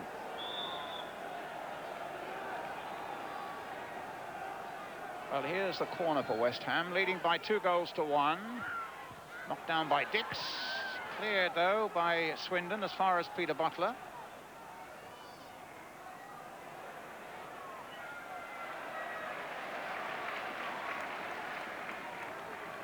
On my watch, 20 minutes. Hoddle. Gliding it forward here for Marwood. Sliding it wide here now for Ling. Marwood's got on the run down the left-hand flank. Picking up Ross McLaren, but it's Clive Allen getting back there to hold them up. Speedy, surrounded by red shirts. Here's Hoddle again.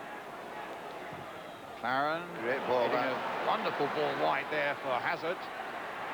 Maskell and Mitchell waiting in the middle, but he took on a little too much, and it was Bishop who hooked it away for West Ham.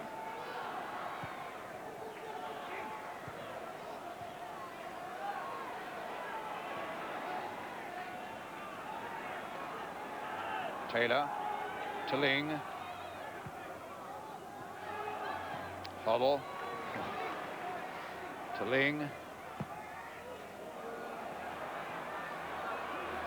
Maskell. Hot sticking to him. Might come for Swindon yet. Tony Gale in the end taking the initiative to get it away. McLaren playing it in once more. Bishop getting it away. Hoddle now this time for Swindon. Pressure on West Ham. Now Dix looking up. Well, looked up, but didn't notice that Summerby was coming in to take the ball from him.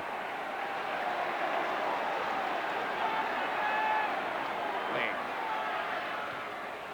In for Summerby. It's cut out by Morley. Clive Allen. Oh, a lovely little turn, a little flick there by Allen, but Calderwood didn't entirely buy it. Dix playing it short for Butler. And a flag up for an offside against Ian Bishop. I think the referee is looking at the tangle that Allen and Calderwood are getting themselves into, and yeah, Clive Allen seemed to itch out when he was on the floor, I think.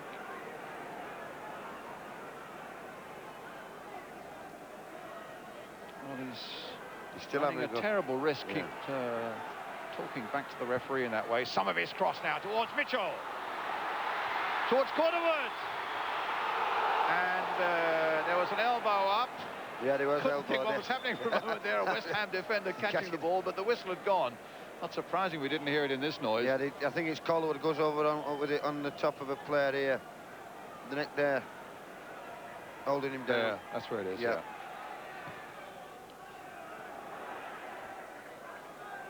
Bishop, Speedy.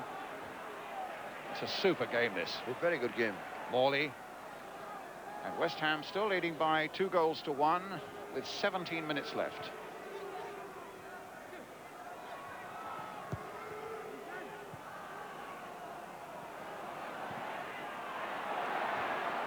Oh, good ball by Huddle again. Mitchell chasing. And Dick's just sticking out a foot. But sadly for West Ham, it's gone straight to Hoddle again. And look what he's done with it. Flicked it wide for Ling. Played inside this time for Maskell. There's the long cross again. Bishop. Great cross in from Maskell. Nobody attacking the ball. Good early ball in. Again, once again, everything coming from Hoddle. As soon as he gets it, you know he's going to find a man in a red shirt. Brilliant. 16 minutes left. West Ham leading 2-1. Swindon with the corner now to be taken by Nicky Summerby.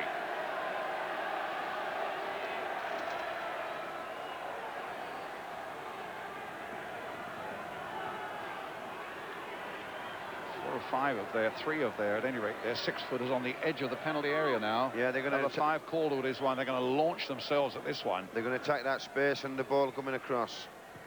Needs the corner to be perfectly delivered, but Gale was there for West Ham instead. Marwood volleying it in again. That hits Stevie Potts, and that should be a West Ham throw.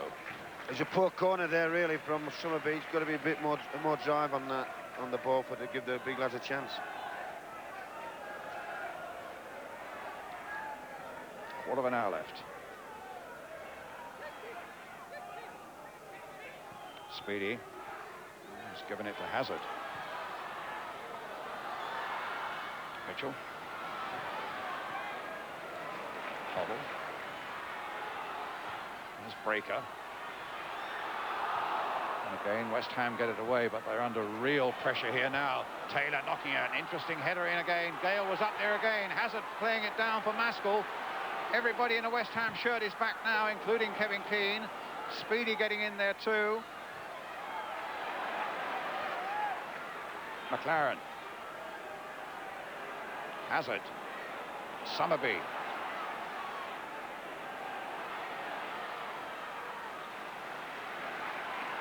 Hazard again for Swindon.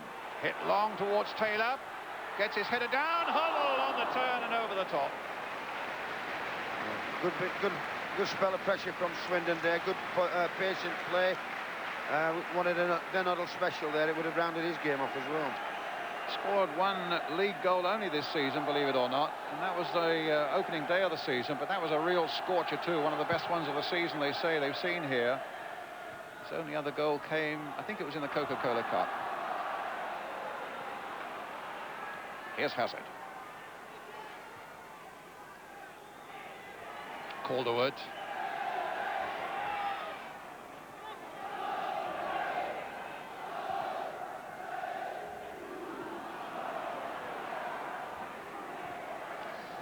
Butler playing it wide for Breaker. Up to Speedy.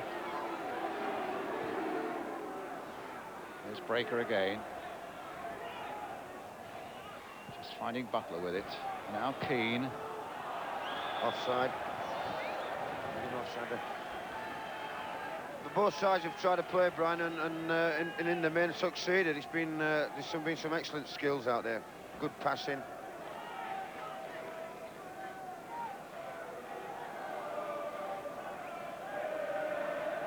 Hoddle. To Ling. Cut out by Keane. Playing just that little bit deeper in this half is Kevin Keane. Here's Ling, lad who was born in West Ham.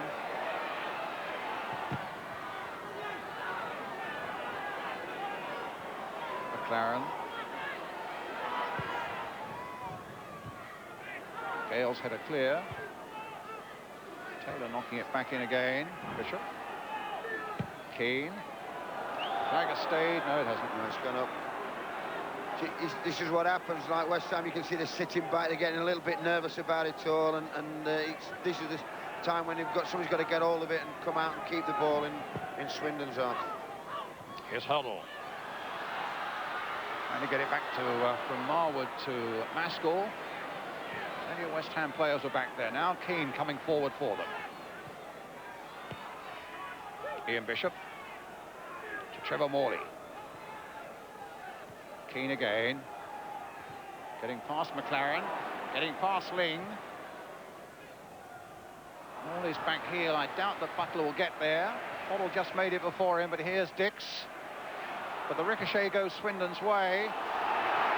And here's Ling bursting clear again. Marwood outside him. Now could Marwood get a cross in from this one? He's found Maskell. There's a good cross coming in, and McCloskey handling that one safely enough. I took that well, and it was an important catch because I think Mitchell was just coming in on that cross.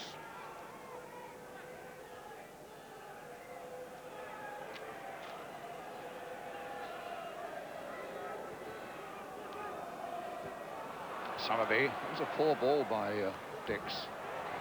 But one back by Clive Allen.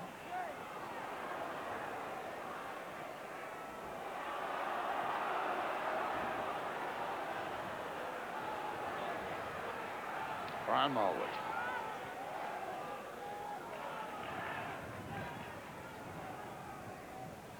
To Marwood again. Arsenal fans will remember him well.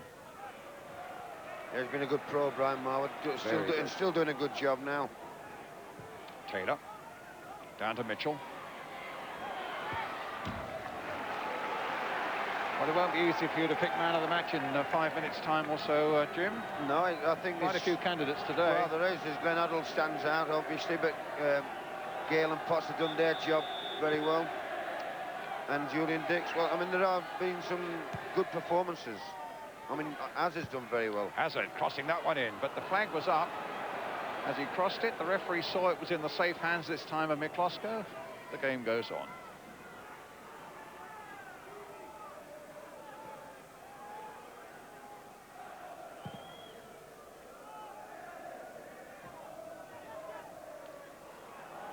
Ten minutes of the game left now.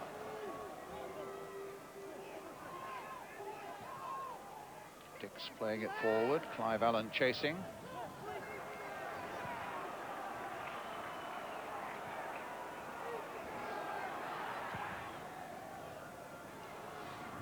Potts with the header. Oh, Marwood. Mitchell outside him. Marwood's continued the run. Summerby taking it on, just poking the ball through, and Gale getting it away.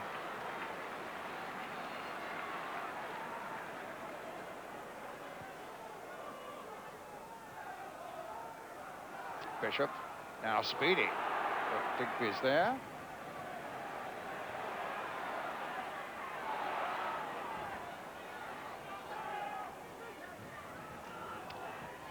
Got a whisper that Trevor Morley will be coming off in a moment for West Ham. Kenny Brown will be coming on, but in the meantime, it's Morley coming forward. Digby out of his goal a long way. He's read it well, the goalkeeper there. He's read it well, because it was dangerous. I thought Morley was going to finish with a goal and then go off. He's had a funny old week as well. He's had chicken pox all week, been training in isolation away from all the other Swindon players as Fraser Digby, but fit enough to play in this one.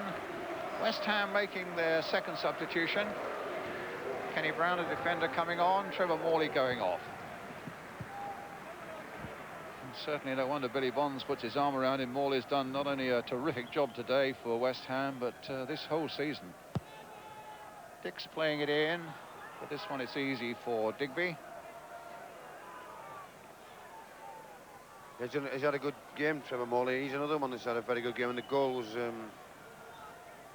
super strike. See? Calderwood.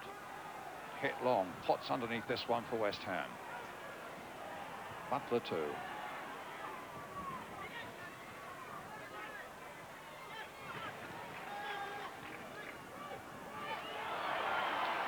Maskell holding off Brown, finding Hoddle.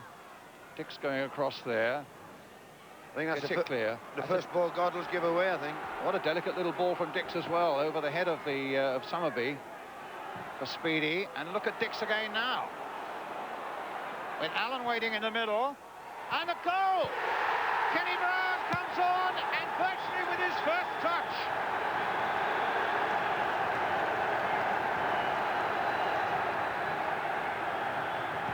Well, would you believe it?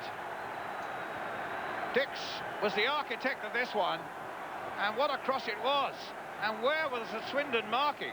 Well, what I'm going to say, they were all over the shop. The defence, Dix made a super run, and in I don't know who passed it into him, but it was a ball across, and they were all over the shop, Swindon, all over the shop.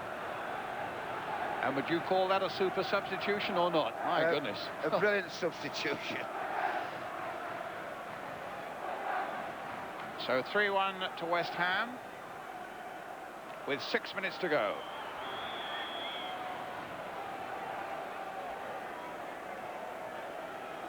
Kenny Brown's goal. Taylor trying to get on the end of this one. That came off Breaker for the corner. Yes, the linesman was right. Absolutely right. Summerby going across to take it.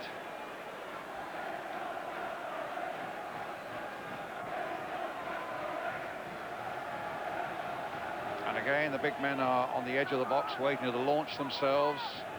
But what they hope is a better placed corner this time. Wasn't that good? It's Breaker, I think, who got his head to it and got it away. Hazard with a yard to move. Breaker again, adjusting himself beautifully there. Readjustment, and now Bishop launching another attack for West Ham. Keane alongside him. Allen through the middle. Speedy at the far post. And it was Speedy's header as well. A great move by West Ham. That was a good break there. This is a danger now for Swindon, because they're going to try and obviously get forward and get goals, and they'll leave the back door open again for the break.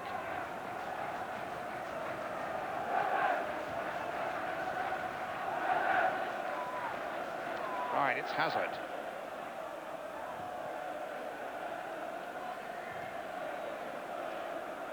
Got to talk about the man of the match in a little more detail now, I think, Jim. Let's just see what happens here first before we nominate him. It's Marwood. Played in towards Gale. Gale gets it away, only as far as Huddle. Touched by him now to Summerby. Oh, a little touch again, a delicate little one by Huddle. But Dix equal to it, turning away. Well, they're the two men I've got to choose from, Julian Dix or Glenn Hoddle, and I think, you know, both different types, but had super games, and I've really gone for Julian Dix I think he's done everything defensively and attacked twice to create the two extra goals that they got, and I think he's had an outstanding game for So, a much maligned man. His reputation this season so often in tatters, but he's had a terrific game today. West Ham's Julian Dix nominated by Jim Smith as the man of the match.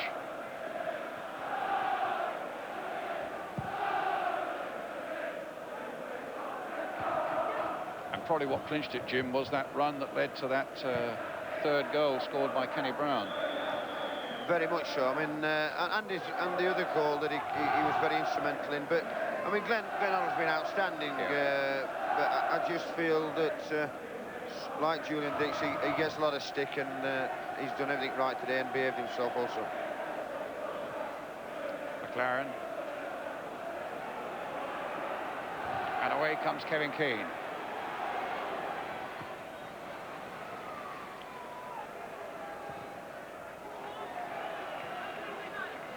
Here's Ling. Trying to cut inside Kenny Brown. Marwood. Into Taylor.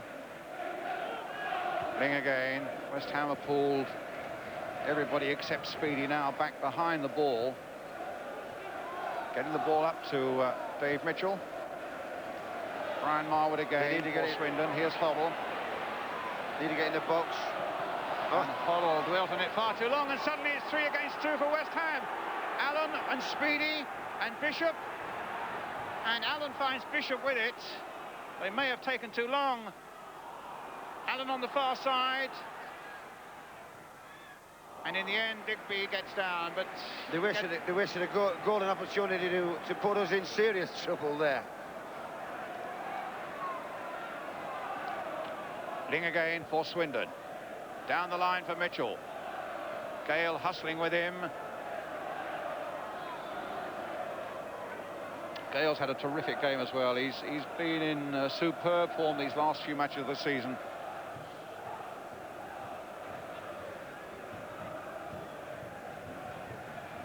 On my watch now, 2 minutes left. West Ham leading by 3 goals to 1.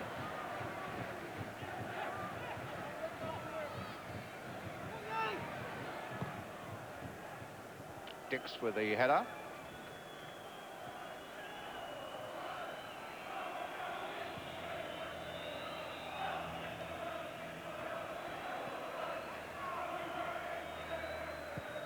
Dix getting it forward. It came off McLaren.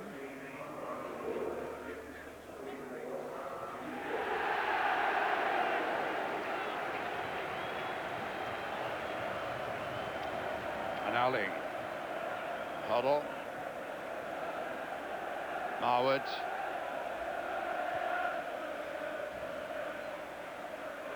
Here's Summerby. Marwood again, a long cross here. McCloskey coming for it. Grabs it well when he really needed to. And a good throw out. Spotting that Speedy was in the clear up here. Bishop's gone racing through. Hoddle's trying to hold him off. And on the far side, Speedy picking out Allen with a superb ball. Butler.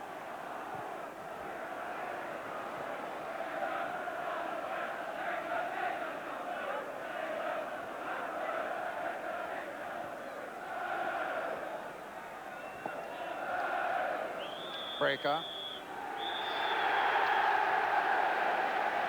It's the final whistle.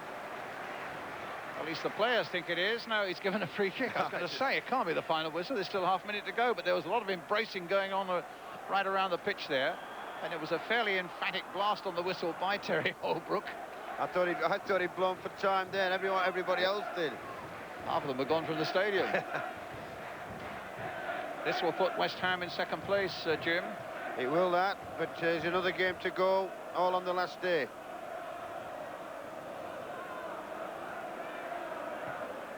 Hoddle.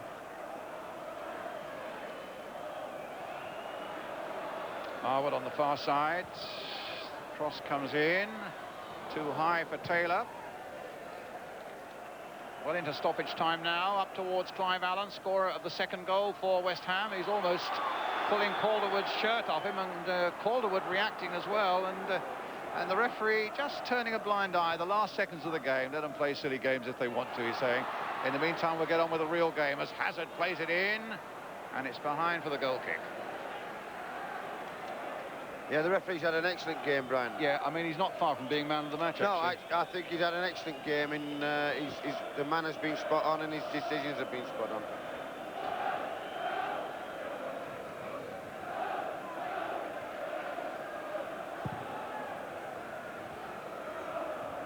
Speedy gets up. Still one match to go, remember, both for West Ham and for Portsmouth. Portsmouth at home to Grimsby next weekend. West Ham at home to Cambridge. Hoddle. Lifting it wide for Ling. Important that West Ham stay vigilant in these last few seconds. They play the ball in there. Gale gets it away. Only as far as Hoddle. Knocked in there again. The flag goes up for an offside against Maskell. So Swindon's first home defeat since December in their last home game of the season, although of course there'll be a playoff game to be played here. And Trevor Morley and Billy Bonds looking, and the young lad alongside him is a mascot they have around. He even did a bit of the team talk today, I gather. And his last words to the team were, that young lad there, was give the public what they want. Well, without any doubt, this is according to Harry Redknapp, without any doubt West Ham have given their public what they want.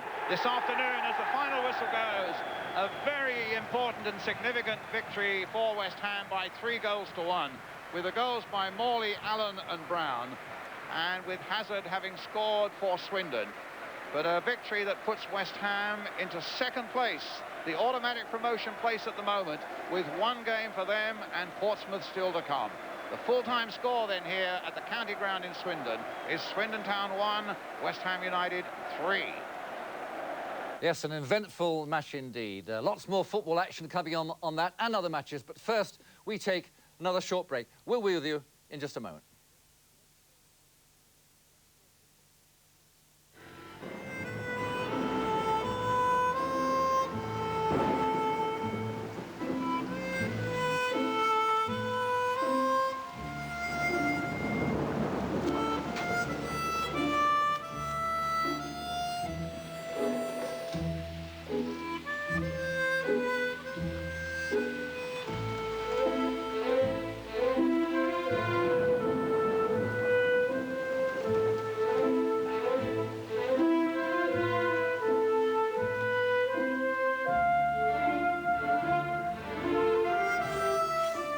Regarde, la Stella Artois est arrivée.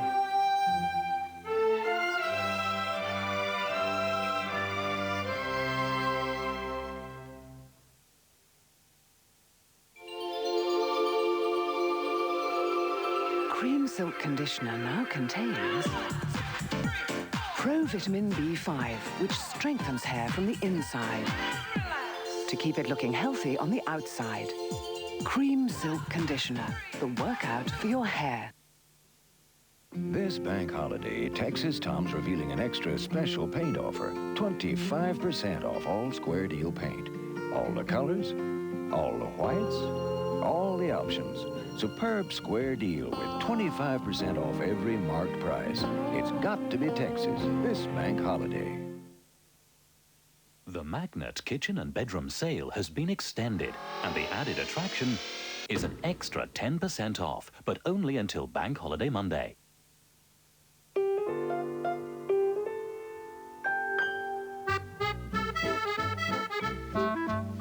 New Reaver. The delicious taste sensation of whipped chocolate filling and wafer covered in smooth milk chocolate.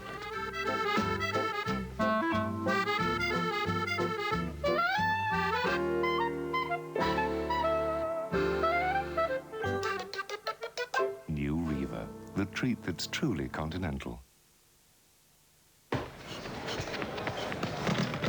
I don't care what the weatherman says. When the weatherman says it's raining, you'll never hear me complaining. I'm certain the sun will shine. I don't care how the weather... There is a new antiperspirant, Sure Sensive with aloe vera. Got to be sunny to me. It's tough on perspiration, but also gentle on the skin. Gentleness in a tough world. Oh, jeepers. New Sure Sensive.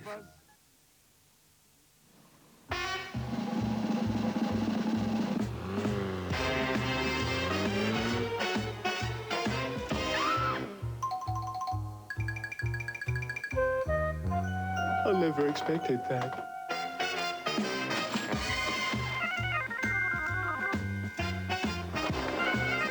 I never expected that. Our 1,000th customer. Free drinks for life. Oh, that's... When life exceeds your expectations, you'll need a building society that exceeds them too. And I never expected that. Birmingham Midshires will exceed your expectations. The new Courts Mammoth Superstore on the Great Western Way, Swindon, is now open, and it's open on Bank Holiday Monday too.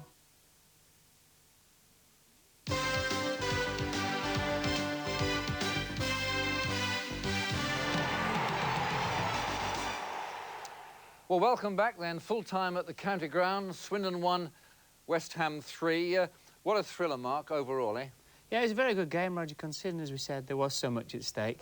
Both teams came out from the first minute and played football, and football as we like to see it, and 4 goals and some quality play from both sides. Swindon a goal down at half-time. Very important who got the second goal, and West Ham got it. Yeah, it was absolutely vital. To be fair to West Ham, they do ever so. This is the first goal. This is Morley's again. He's got so long to think about that. It's a great finish. Digby couldn't really do much about that. That came from Swindon trying to play offside, and that was just the fillip that West Ham needed. Yes, so as well-taken goal by Morley. So as we were saying, the second goal, very important. And let's have a look at that one. It eventually stems from the man of the match, which is Dix, isn't it? Oh, this is Swindon's goal, to be fair. Good one too, wasn't it? I think Hazard's going to claim it at the end, but good little football by Swindon. That got them back to, what, 2-1. Here we have it again. Great 1-2. Marwood's shot. McCloskey won't be happy, as we said, about the save, or lack of the save. And Hazard just made absolutely sure. Doesn't miss from there, Hazard, you know. Again, lovely little flick by Hazard. Return from Mitchell. Marwood gets in. And there's Hazard to finish it off. It was his goal as well. I don't think it was just over the line. Nightmare for a keeper, isn't it? Keep your legs closed, Ludo. But that got them back in it, Roger, to be fair, at 2-1. You know, they were just starting to play well as well. Gremlins have got into our machines. We're not going to see that second West Ham goal, but in fact, at 2-1, of course, I thought Swindon were coming well, and there was a long period of time when they looked as though they were going to get back in it. Well, yeah, they'd made, you know, the substitutes were both on at the start of the second half, one just before that. Hoddle came out from the back. He started to play in midfield. He relinquished his back five role, as it were, and they were pushing forward, and they had to do, really. They had to take a chance. They may as well have got beat 3 or 4-1, trying to win the game. Yeah. Took the risk, couldn't get the equaliser, and got punished with a third. Well, that's right, and it just came from a matter of, I mean, they just pushed men forward, didn't they? And they never really got back. Dix again on the overlap. Great ball into him. Good touch. He just got his head down, you know, here. He never even looks for anybody. And now's that for substitution. Kenny Brown, the old Norwich City's manager's son, isn't he, Ken Brown? Yep, Look, Bristol-born just got his Julian head Dix, down. eh? Bristol-born, yeah. And that's a good finish. Yeah, terrific performance, I thought, by Julian Dix at left full-back. Yeah, he is a hothead. He does do rash things at times, but he's got great ability. And a bit like Hoddle today, very, very rarely gave the ball away. And a good defender, and that's primarily what he's there for. West Ham go second. Swindon can't go third. No, Swindon can't, and it's down to the last game for Swindon, hopefully to finish in 4th position. That's a real important thing. OK, time for another short break with us. Still to come, a look at yesterday's matches involving Bristol Rovers and Bristol City, and a roundup of other cracking First Division goals. See you then.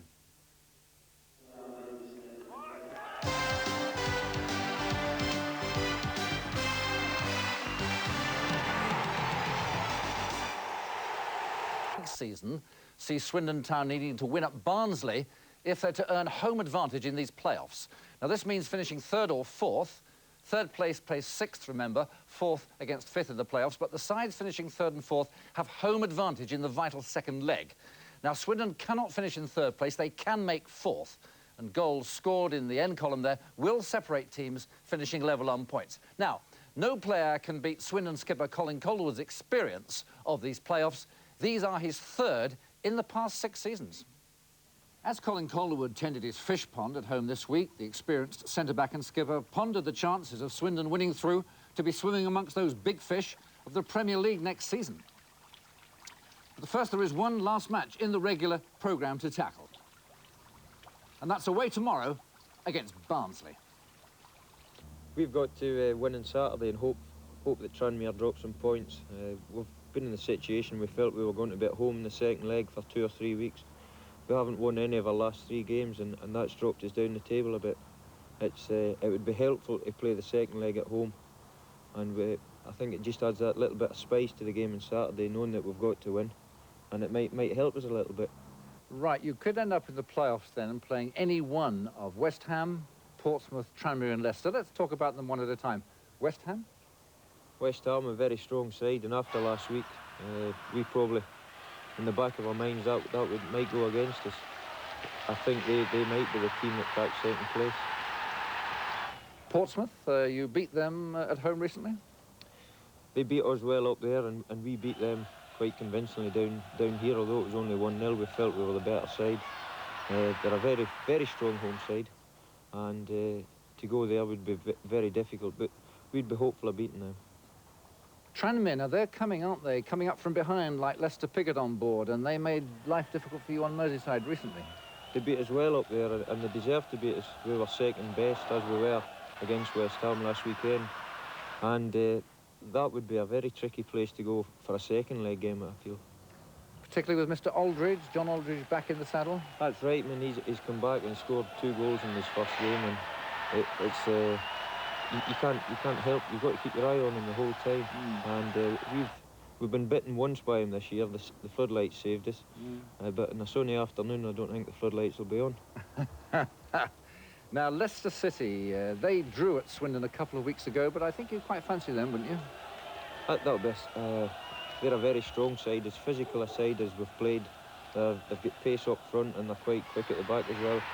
It'll be a difficult game, but if we were to play them away from home, they play at the City Ground at Nottingham, which I think, though it won't be easy to go there, it wouldn't be as bad as going to Filbert Street. Colin Calderwood and Swindon have come a long, long way since their 4th division days.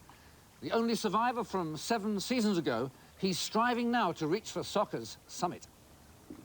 OK, Mark, where do you see Swindon ending up for the playoffs? I don't think they'll improve their position, Roger. And if they had to pick a team they had to play in the playoffs, it would be Portsmouth, because I think they're just starting to wobble now. You think they'll finish 5th then? Do you think they'll get to Wembley? Yes, I do, actually, but I'm not sure if they'll actually get promoted. OK, now let's look at the Bristol clubs then and what they should be thinking about. Month. As it worked out, 7 of the 8 monthly winners were scored by Swindon.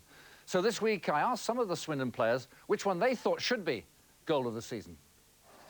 Fullback Paul Bodin was the only player this season to win goal of the month twice. This one against Millwall was goal G, the February winner. I think F against Grimsby after some great work through the midfield. Lovely ball from Glenn and a great layoff by Craig Maskell for me. I think it's my first goal which started my sequence of goals, so obviously that one gave me a lot of pleasure. Putting those two to one side, which of the others do you fancy to do well in the competition? I think Steve White's goal, H. It was a great free kick by the gaffer. Made a run just over the back of the wall, flicked it inside, and Chalky's hit a tremendous volley, an unstoppable one for his hat-trick. So it was a great goal. Steve, do you give your goal a chance of winning this competition? Well, I would like to think so, Roger. It was a very good goal. Not only the finish, but the making of the goal was an excellent goal. But in my opinion, the goal of the month, the goal of the season, would probably be Paul Bodin's at Grimsby. I thought it was a very well-made goal, and it was a good flowing move right through the team from right back into the centre of the defence. The long ball was played up to myself. I laid it off to Maskell. Maskell slid Paul Bodin in superbly, and he finished it well. That was a goal that I liked. AD, what would be your vote for goal of the season then? Goal A, Glenn Oddle against Sunderland would be mine. He's sold the kiddie a dummy and about 3,000 people in the stand as well, and drilled it in the top corner from 30 yards. Unbelievable goal, really. What about the quality of the only non-Swindon one in the collection, goal E by Justin Channing? What did you think of that goal? Yes, that was a superb drive from Channing. It was against Bristol City in the local derby, I believe. He came inside and hit it with his right foot from fully 35 yards, and I think most of us saw it on television, and that was a magnificent goal. Felt the keeper was a little bit at fault there, though. He's seen it coming for a long time, and I thought he should have had it. Colin, which for you was the pick of the bunch then? Goal F for me, because it was a move which involved a lot of Swindon players, and we passed it with a purpose, and it ended up with a goal which you can't ask for anymore.